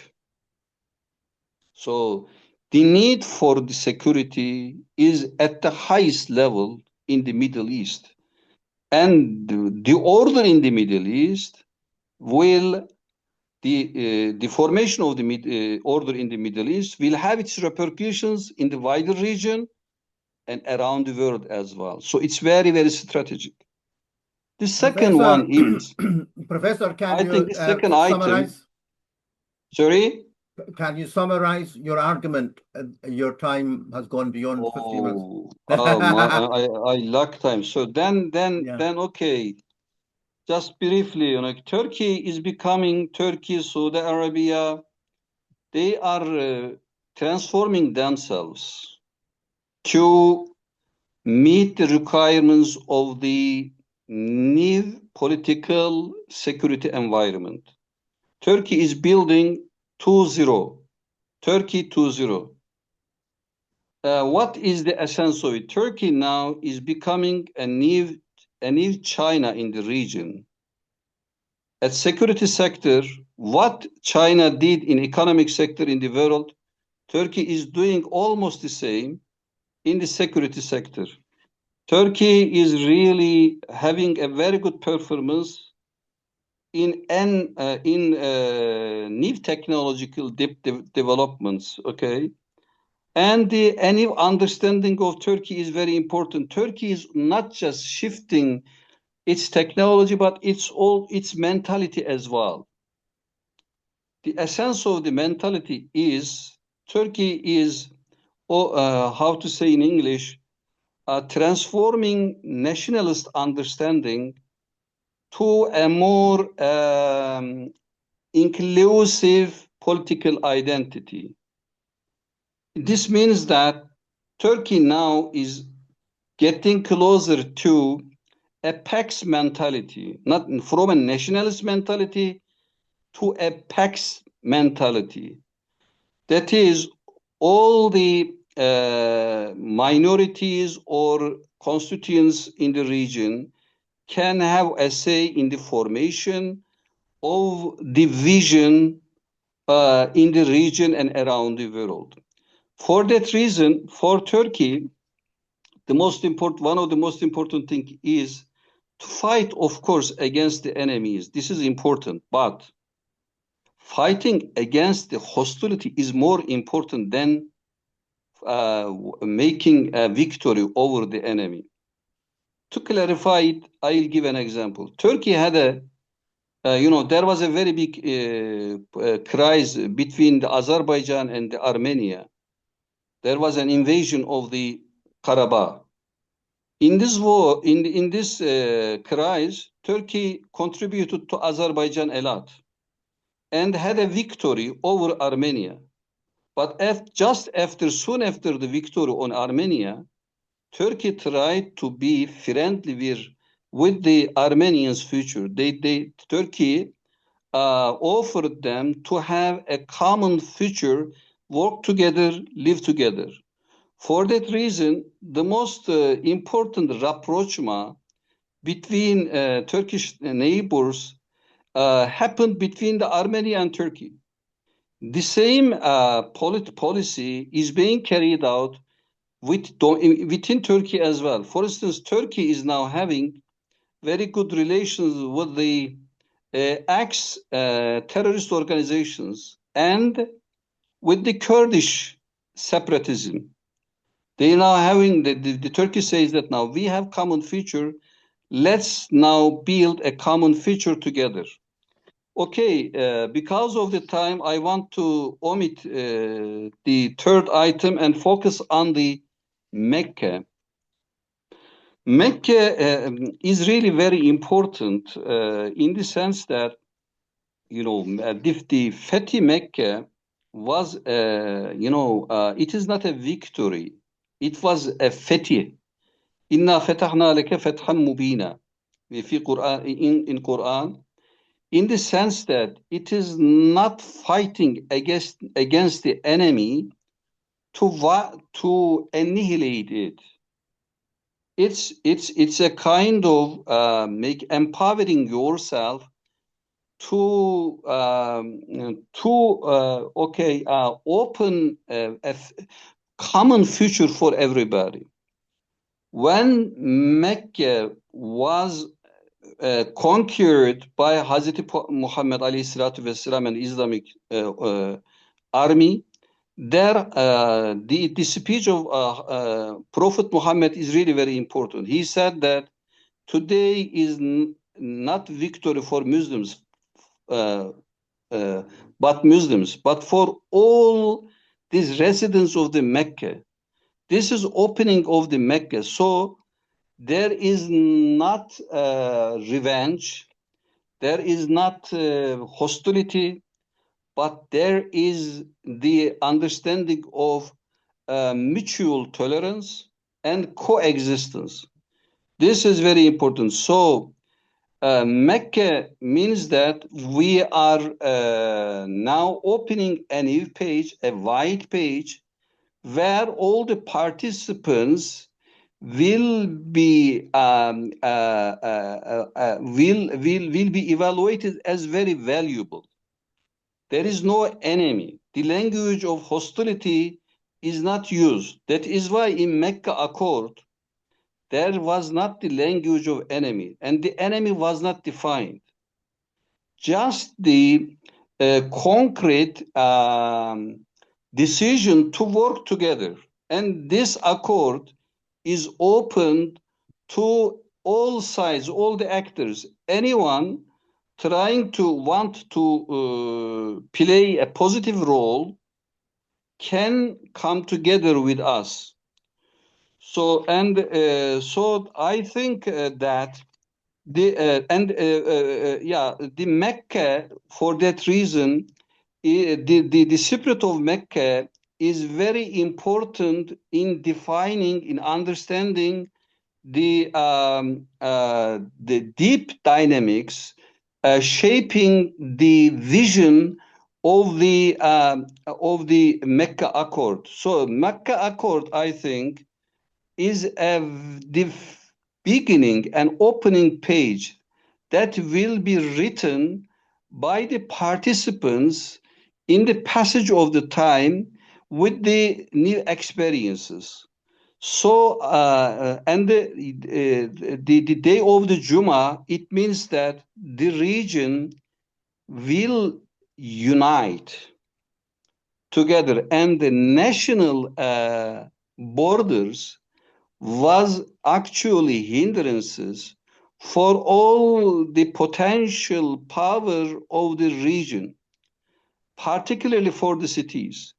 The cities in the region were flourished because of interconnectedness.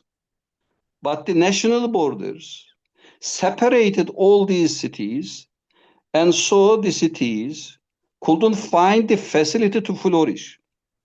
So in this document, the participants wants to have interconnectedness.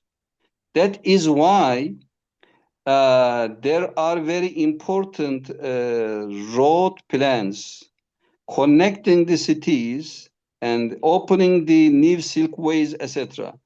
For instance, from Istanbul to Mecca, there is a plan under construction that will bind the cities. From Istanbul to Damascus and to Medina and Mecca, then to the Gulf countries. And another one is from Basra to Istanbul. So the region will be interconnected.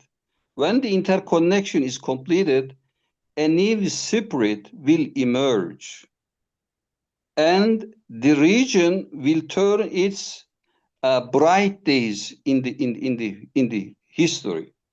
So I think that this the vision describing this accord can be interpreted as the opposite of the Sykes-Picot agreement.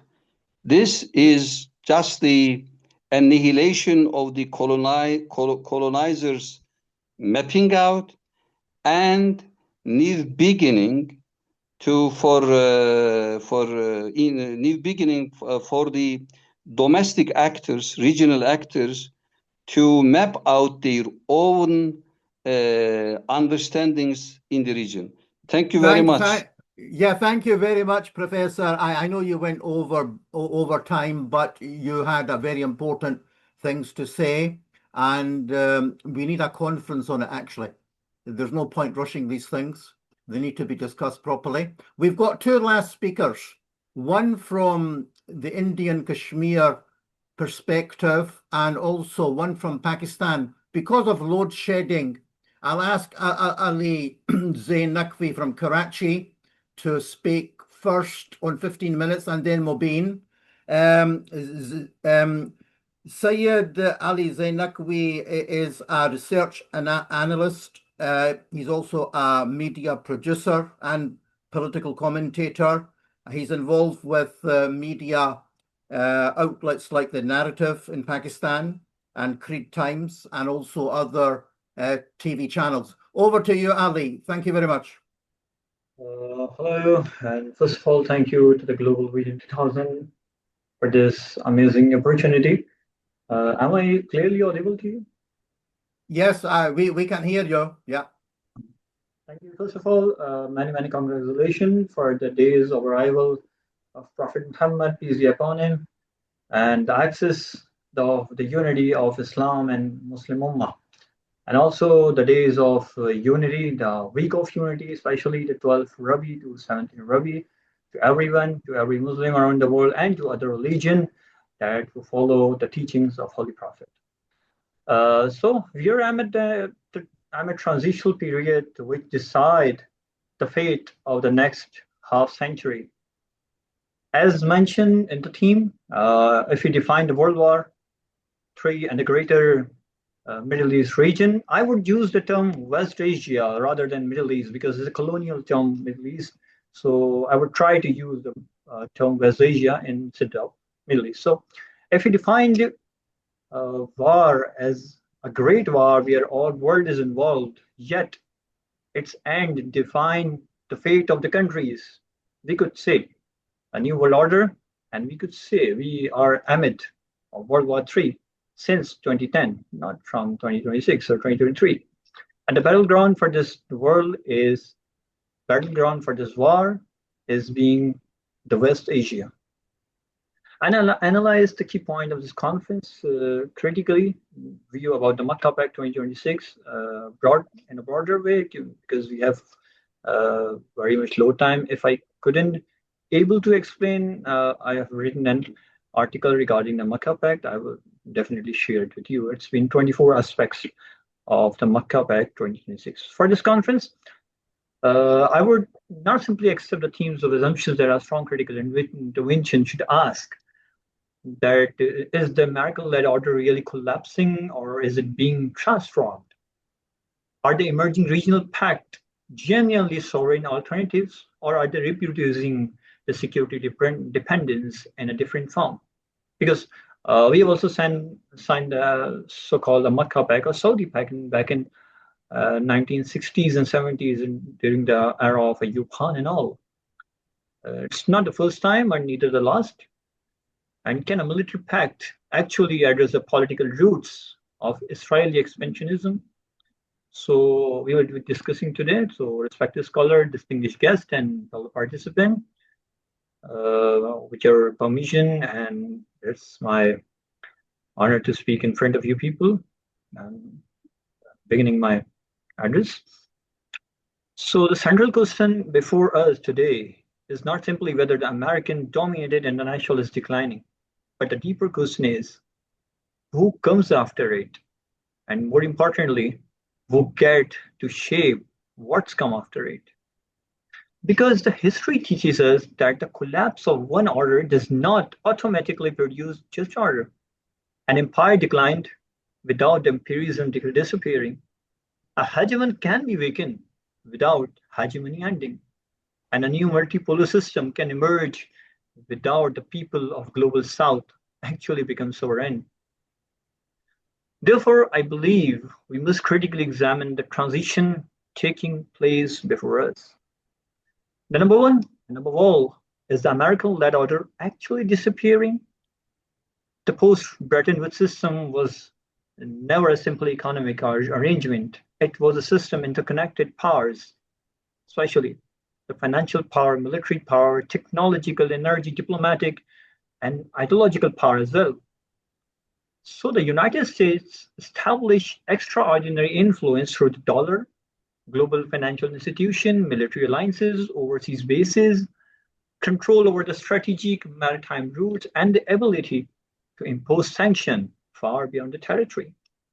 But today, we are witnessing an important transformation. Countries increasingly seek alternative payment mechanisms. New trade routes are being developed, energy routes have been diversified, regional organizations are becoming more important. China, Russia, Turkey, Iran, Saudi Arabia, India, and so on and so forth. Other states are pursuing creating greater strategic autonomy. So we must be careful with the phrase when we say the demise of American empire. I believe in that is gradually declining, but what is changing something more subtle, that the monopoly of American power is being challenged. They are fighting to last and to never let it go, especially from the global West. So, and that distinction, I think it's matter. We may instead be witnessing end of America's ability to determine the political architecture of every region unilaterally. I think this is much more significant development. The more important point in these all contexts, as a student, I just wanna raise a questions and make always a question mark. Then the scholars right here are more valuable than me, more learned than me, and more comprehensive. They can give analysis. So from the political independence to strategic sovereignty, like go back into the history. For much, I guess, 20th century, national liberation movement fought for the political independence. Flags were raised, colonial administration disappeared, new states emerged and entered into the United Nations. But the political independence did not always produce genuine sovereignty. Especially, I'm giving example of my own country that didn't gain the produces the genuine sovereignty after the independence. A country can have a flag, but still lack the sovereignty over its security architecture, food supply, I guess, defense industries, energy infrastructures, strategic communication, and so on and so forth. We can saw in the history. Therefore, the next stage of independence must be understood as a strategic sovereignty. What I want to bring you the point is summarizing in this, that the political sovereignty without military sovereignty is fragile, and military sovereignty without economic sovereignty is unsustainable. And economic sovereignty without and technological sovereignty is incomplete.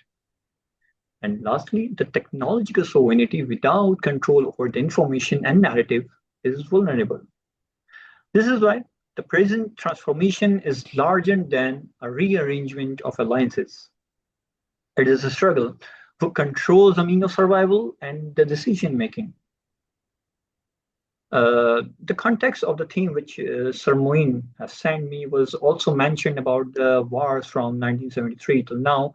I likely want to comment on this portion that the wars of 1973, 1979, 1991, and 2001, and the conflict that followed should not be studied merely as an isolated military events. They reveal an evolving architecture of intervention. The post 1973, I give an example of the Middle East, either West Asia, become increasingly connected to the energy security. After the Iranian Revolution of 1979, the strategic importance of the Persian Gulf became even more pronounced. The 1991 Gulf War demonstrated the overwhelming technology and military superiority of the United Nations-led coalitions. Then we came to 2001, the war on terror. And I say, it's my perspective, I say war via terror. That was started via terror, not on the terror. The war on the terror, so-called, transformed the security map of the Muslim world, especially the Afghanistan, Iraq, Syria, Libya, and somehow Yemen. And now Gaza and the wider regional confrontation. The lesson is not simply the war happened. The deeper lesson is that the military power has repeatedly been used to reorganize the political geographies. Borders, government alliances, energy corridors, and security arrangement have all been affected by these conflicts. Therefore, when we discuss an emerging order, we must ask that are the people of the region finally became the subject of security or their own security architecture, or external power simply redesigning the architecture again, as we see that we are in the post-US era in the West Asia. The USA, today or tomorrow, they have to move on, they have to go. And when this vacuum emerge, who's gonna protect the Gulf state, the monarchies, then other people, other states? So this is a fundamental question always. Before the point was the Gaza, the peace, or the political management. I will try to concise my all address, and I have to move on as soon as possible. Now we came to Gaza. The 20 points that was given in October 2025 deserve a serious critical examination. And when these points came, we just like move on that nothing happened, or just skipped over it and just moved on the surface, because on the surface it contained the element that nobody should reject, and nobody rejected, and nobody has to say anything right after that 20 points were given. Just like to end the hostilities, humanitarian assistance, reconstruction of Gaza, releases of prisoners, and stated the rejection of forced displacement. But peace cannot be merely judged by the word peace. If I can say that the ceasefire did happen and the peace has came to Gaza, and so the world accepted that the peace has came. We must examine that who designed the peace, who governed after the war, who controlled the security, and who defined the political legitimacy. The planned purpose, temporary technocratic Palestinian administration under the international oversight, alongside an internationally supervised security arrangement, it also excluded Hamas from the governance and placed eventual Palestinian self-determination behind the sequence of political and institutional condition, as I saw on multiple times on Al Jazeera and other credible sources. This raised an uncomfortable question. Was that question that can there be genuine Palestinian self-determination? And if Palestinians themselves do not possess decisive political agency over the structure governing their future. So The reconstruction is necessary. I believe the humanitarian relief is necessary. Security is necessary. But reconstruction without the sovereignty can become the dependency. And security without the justice can become the occupation by other name. And a peace without political rights can become merely management of conflict that we have seen and watching and just staring silently over the Gaza. Therefore, the test of Gaza settlement must be simple. Does it end Palestinian disposition, occupation, and territorial fragmentation?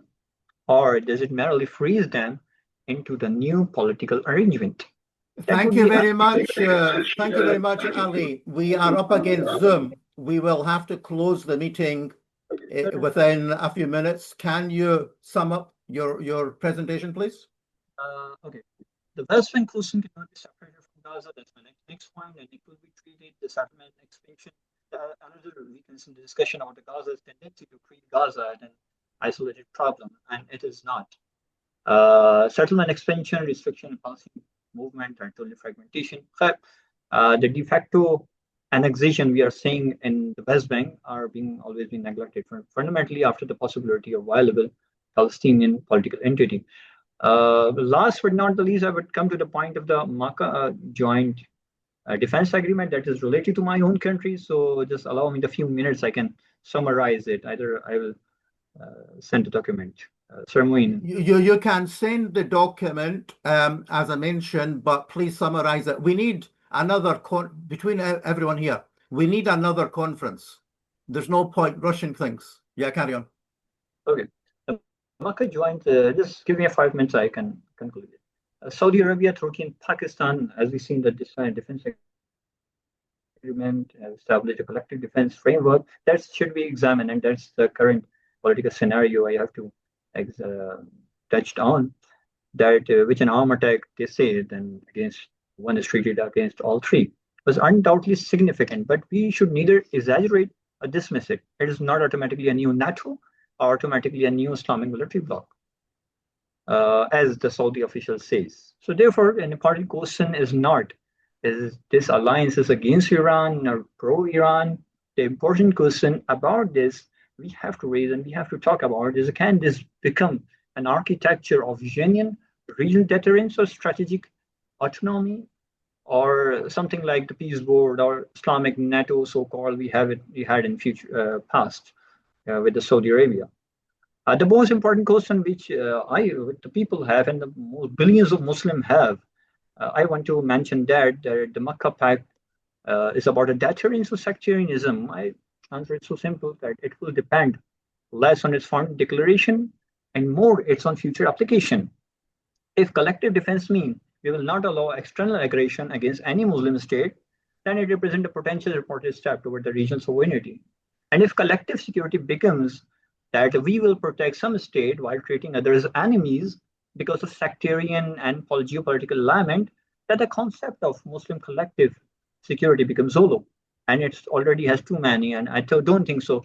The Muslim Ummah is now being able to afford more separations and more, you can say, military divisions. So I'm just concluding my everything is, ladies and gentlemen, the world is undoubtedly changing. The whole architecture is under pressure. New alliances are forming, new corridors are emerging, new economic relationships are developing, and regional power are demanding the greater strategic autonomy. But history gives us a warning. A changing world order does not automatically means more just a world order. A transition itself a battlefield. The question is whether Muslim world will merely adjust to the new architecture or the participating in designing it. The Makkah Agreement, therefore, should not be judged simply by the number of armies behind it.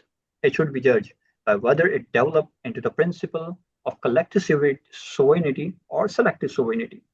The Gaza should not be judged simply by the whether the gun falls silent. It should be judged by the whether Palestinians regain the political agency and rights. And the American decline should not be measured simply by the number of countries challenging Washington. It should be measured by the whether people previously subjected to the external strategic decision acquired to the capacity to make their own. So perhaps The most important question before us is not what will replace American order. And last, I'm ending on this sentence that it is, will the emerging order finally allow the people of the region become the author of their own security, sovereignty, and destiny? And we are witnessing the possibility of a new one.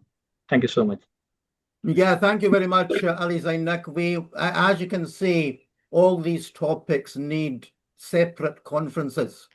We can't just, what's the word, skim over it. But some of the speakers wasted time by not attending at least 15 minutes at the beginning at least.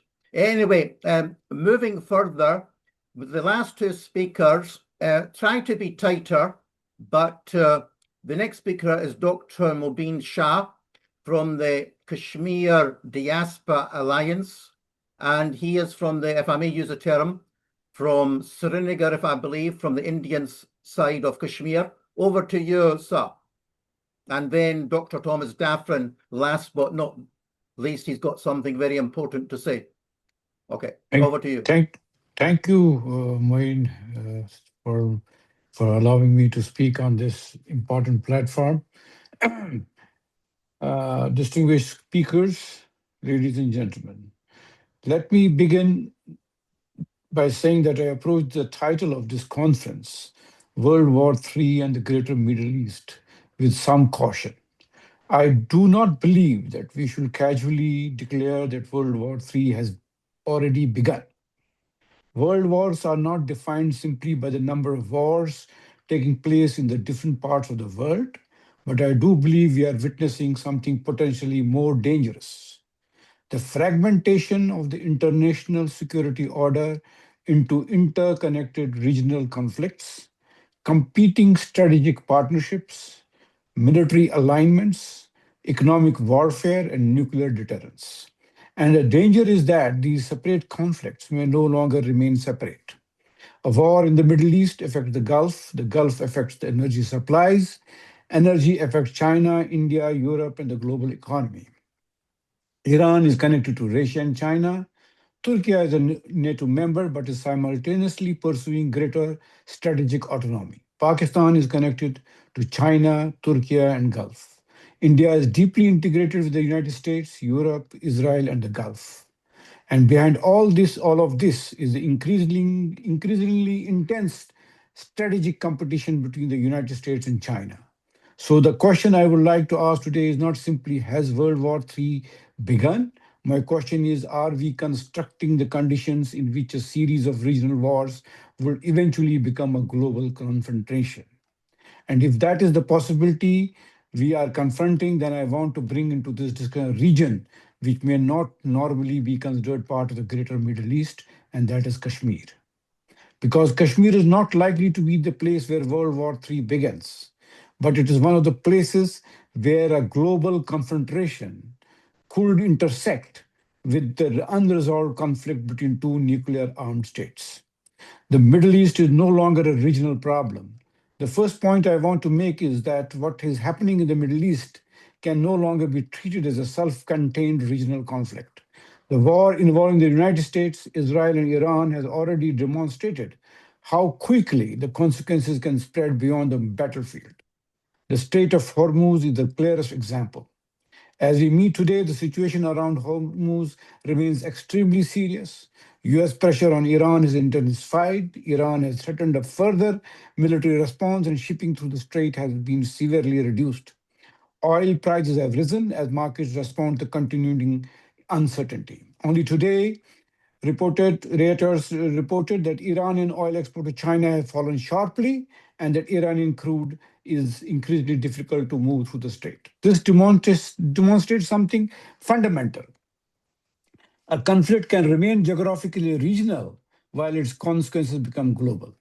If Hormuz is disrupted, it is not only Iran and the Gulf that suffer.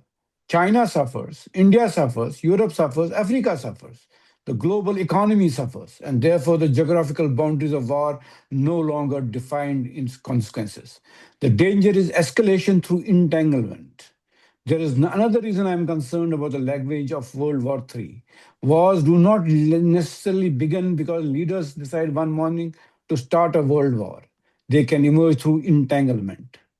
One country is attacked, an ally responds, another country supplies weapons, a treaty is invoked, a shipping route is attacked, a major power is a treaty is invoked, a shipping route is attacked, a major power intervenes, another major power responds, and suddenly a regional conflict has occurred, a global dimension. We have seen this danger before, but today the risks are greater because we have nuclear weapons, drones, cyber warfare, artificial intelligence, hypersonic weapons, satellites, and economic warfare. The battlefield is no longer only land and sea and air. It is also finance, energy, communications, cyberspace, infrastructure, and information. World War III, if it ever comes, may therefore not resemble 1939. It may not begin with a formal declaration of war. It will emerge through multiple simultaneous conflicts becoming strategically connected. The old Middle Eastern security architecture is under pressure. For decades, much of the security architecture of Gulf depended upon American power. But the recent conflict has demonstrated that regional states cannot assume that an external power will always be able or willing to guarantee their security.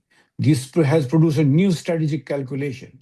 Regional states must develop greater strategic autonomy. And that brings me to the most important development of the past few weeks, the Makkah Joint Defense Agreement, which other speakers have also spoken about. The agreement states what we already is known. But at the time of signing, many people immediately called it an Islamic NATO. I will be more cautious. It is not NATO, but neither should we underestimate it. The Makkah Pact is becoming more than a declaration. Since the agreement was signed, we have learned more about what the three countries intend to do. Turkey has announced plans for high-level political and military coordination, joint exercises, and deeper defense industrial cooperation, including cooperation in unmanned systems, electronic warfare, and artificial intelligence. Turkey has also indicated that President Erdogan wants the arrangement to be capable of expanding to other countries, with Egypt mentioned as a possible future participant. And today we have another indication of the direction in which this may develop. Bangladesh has publicly kept the door open to the emerging framework.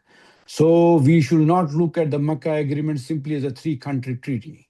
We should ask whether we are witnessing the beginning of a new regional security architecture. Pakistan brings nuclear deterrence and substantial military capability. Turkey brings defense technology, military capacity, and NATO experience. Saudi Arabia brings financial power, energy influence, and enormous diplomatic weight in the Arab and Islamic world. Together, they combine military power, technology, finance, geography, diplomacy. That is significant. But what is the alliance actually against? This is a very important question. Is it against Iran? Turkey has explicitly said that Makkah Pact is not aimed at Iran. Is it against the United States? Clearly not.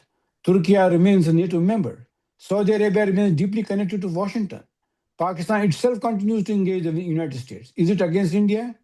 India certainly sees strategic implications. New Delhi has said that it is assessing the pact consequences for India's national security and regional stability and will take necessary measures to safeguard its interests. But Saudi Arabia also has a very substantial economic and strategic relations with India. Therefore, I think the better description is this is an attempt at strategic autonomy in an increasingly uncertain international system. And that is much more important than simply calling it an anti-Iran, anti-American, or anti-Indian alliance. Pakistan's changing strategic position. This brings me to Pakistan. A paper prepared for this discussion argues, I have prepared a paper, a detailed paper, which I will share afterwards, that the Pakistan experience during the May 2025 India-Pakistan crisis demonstrated the characteristics of an emerging middle power. The argument is not that Pakistan has become economically or militarily equal to India. It has not. The argument is that the state can convert strategic restraint, deterrence, diplomatic balancing, and international partnerships into influence disproportionate to its material resources. Pakistan's strategy has increasingly involved balancing relationships with China, the United States, Turkey, Saudi Arabia, the Gulf, Russia, and the wider Muslim world. That's a significant transformation. Pakistan is no longer simply an India-Pakistan actor. It increasingly occupies a strategic position linking South Asia, China, Central Asia, the Gulf, Turkey, and the wider Muslim world. And this is where Kashmir enters my argument. Kashmir, the missing nuclear dimension. If you are talking about World War III, we have to talk about nuclear flashpoints, and Kashmir is one of them. Kashmir is an unresolved political conflict between India and Pakistan, two nuclear-armed states. It's also located within the wider strategic triangle involving India, Pakistan, and China.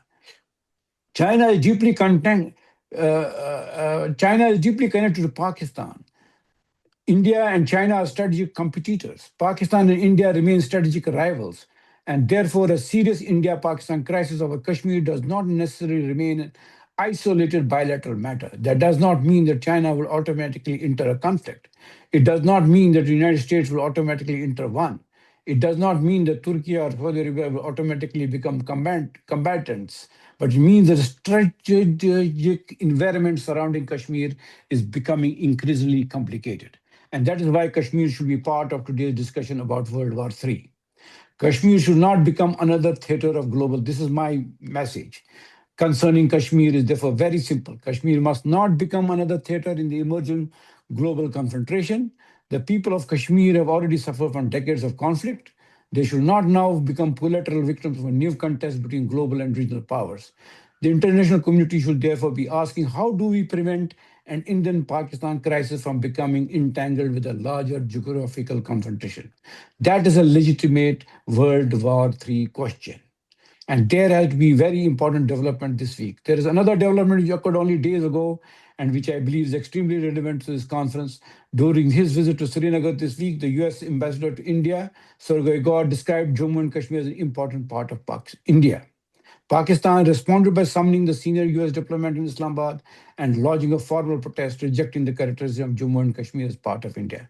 Why is this relevant to our discussion? Because it demonstrates even while a new regional security architecture is emerging, the old political positions are also hardening, and that is precisely the danger. If the world is moving towards competing strategic blocks, Kashmir could become increasingly embedded within these rival alignments. This is something we should avoid. The Kashmir question cannot be reduced to India versus Pakistan. There's another point I would like to make very clearly. Kashmir should not be viewed merely as India versus Pakistan, nor should it now become India versus Pakistan plus Turkey and Saudi Arabia. And it should certainly not become a bargaining chip. Just a minute, sir. Yeah. There's the third stakeholder, the people of Jammu and Kashmir. Whatever one's position on the ultimate political sphere, there's a fundamental principle which I believe should be acceptable. The durable settlement concerning Kashmir cannot permanently exclude the people of Kashmir for the political process. This is not an anti-India argument. This is not an India anti-Pakistan. It's an argument about political legitimacy. The lessons from this bring me to something I have been writing about. The experience of Middle East has taught us that a ceasefire is not necessarily peace. An agreement can stop the shooting, but if there is no mechanism to verify it, monitor it, enforce it, resolve dispute about violation, address political causes of the conflict, then the ceasefire may simply become a pause before the next war. I believe this lesson applies directly to Kashmir. We have had ceasefires, we have had agreements, we have confidence building measures, we have periods of relative calm, and yet the fundamental political conflict remains. Therefore, Kashmir does not need another Kashmir needs an architecture.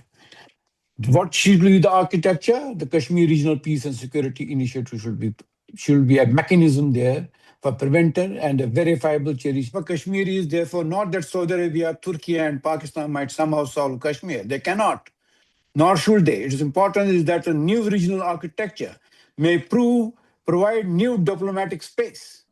Okay. So this is very important, and I will share the paper. It's unfortunate that I have been my paper, which was supposed by 15 and 17 minutes. It is not. I have not been. I only have 10 minutes. Thank you very much. Right. Can I just make a suggestion? Look, we can't solve the world's problems in a 3-hour Zoom meeting. Can I make a suggestion?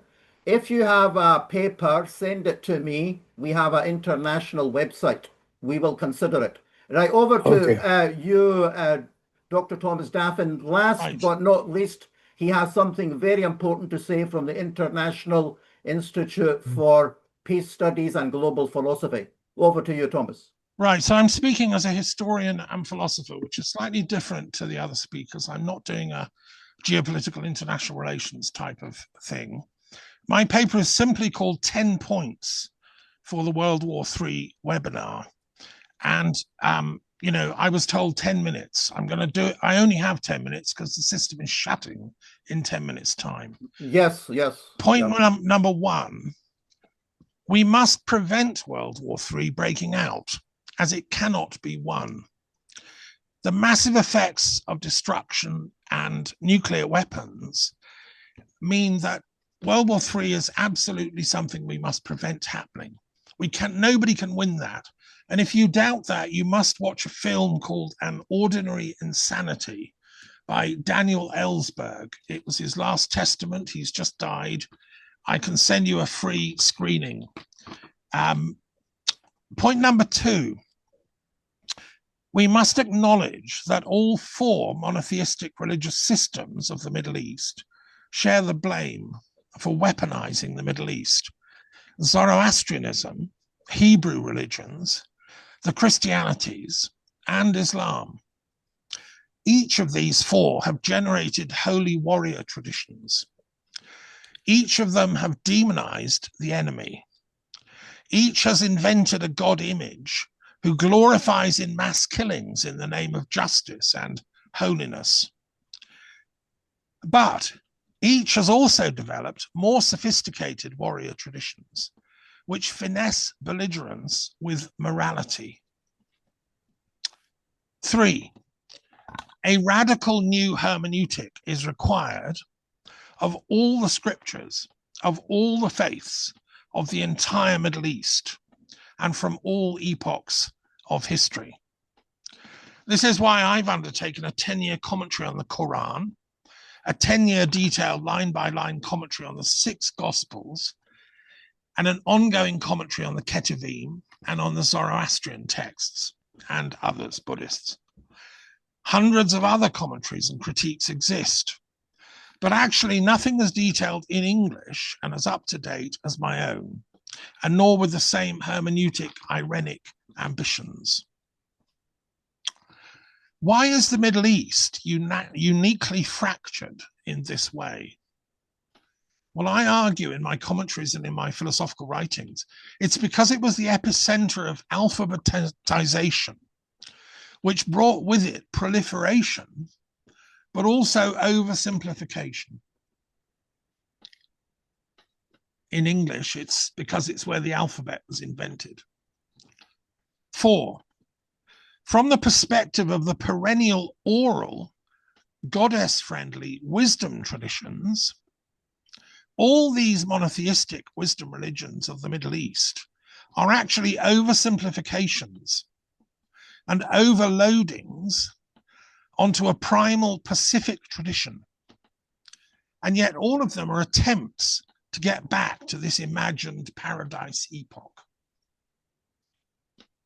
We can trace the birthings of philosophical thought in these ancient pre-alphabetic spiritual teaching systems, which arose in ancient Egypt, in the Bronze Age, Aegean cultures, in Anatolia, in Catalhuyuk, and in the entire region, all the way through to northern India. You find these goddess figurines, which show there was a common universal faith tradition going up into Central Asia as well. But it's all oral. It's only survived in oral teachings. 5, Zionism and Israelism need a very detailed historical review and a critique using geopolitical analysis, ethical, philosophical, and logical analysis. Michael Pryor's book, Zionism and the State of Israel, A Moral Inquiry, which I have here on my desk, has done much of this work, but it needs updating. Ilan Pappé's The Ethnic Cleansing of Palestine is incredibly important. These matters shouldn't be regarded as controversial. They should become standard in education systems throughout the world. The concept of anti-Semitism needs reconceptualizing and disusing. It is being used contrary to any coherent meaning as a weapon to beat critics of Israelism with. Palestinians, Arabs, Iraqis, Egyptians, Lebanese, Saudis, they're all Semites. So those protesting the misdeeds of Zionist Israelism actually should be called philo-Semites, because we're saying we love you all. And you should realize this has become a huge issue in weaponized cyber warfare. Watch Al Jazeera's documentary, The Labour Files. This misuse of anti-Semitism has become like a weapon. Actual anti-Jewishism and its crimes, e.g. the Holocaust, needs studying, understanding, and exposing by historians. But it shouldn't be muddled with anti-Zionism and anti-Israelism. Another useful term is anti-Semitism, meaning one belongs to a tradition which is older than the imagined first development of Semitic peoples. 6, Christian Zionism needs delegitimizing and critiquing, exposing as to its fake premises. Jesus is not going to meet his followers in the air while killing everyone else apart from 144,000 people who will be saved. Jesus is not a psychopathic, revenge-orientated killer who will come back to earth to oversee the mass killing of everyone except a handful of faithful Christians and converted Jews, as Christian Zionism, a pre-scientific and prehistoric thought system, actually alleges. 7, a new peace theology and a peace philosophy needs sculpting from the idea fields of Islam, Judaism, Christianity, Zoroastrianism, and secularism in the Middle East and beyond to enable peaceful coexistence in the entire Middle East. I propose transpersonal history can help with this. Jungian, scientific, psychohistorical, and transpersonal study of the depth psychology of ideas underlying all these traditions. 8, teachers, philosophers, theologians, academics, scholars, educators, educational administrators, university rectors, all need to steer the educational infrastructure of the Middle East into laboratories of peace thinking, war prevention, inoculation points against belligerence, and into thinking zones, scientific inquiry centers, centers for wondering. And they can work with UNESCO and LESCO and all the other professional bodies for scientific and academic thought. The Truth and Reconciliation, this is point number 9, the Truth and Reconciliation Commission for the Middle East needs to be enlarged and developed with involvement from each Middle Eastern country, with people willing to engage, bear witness, stand alongside, support.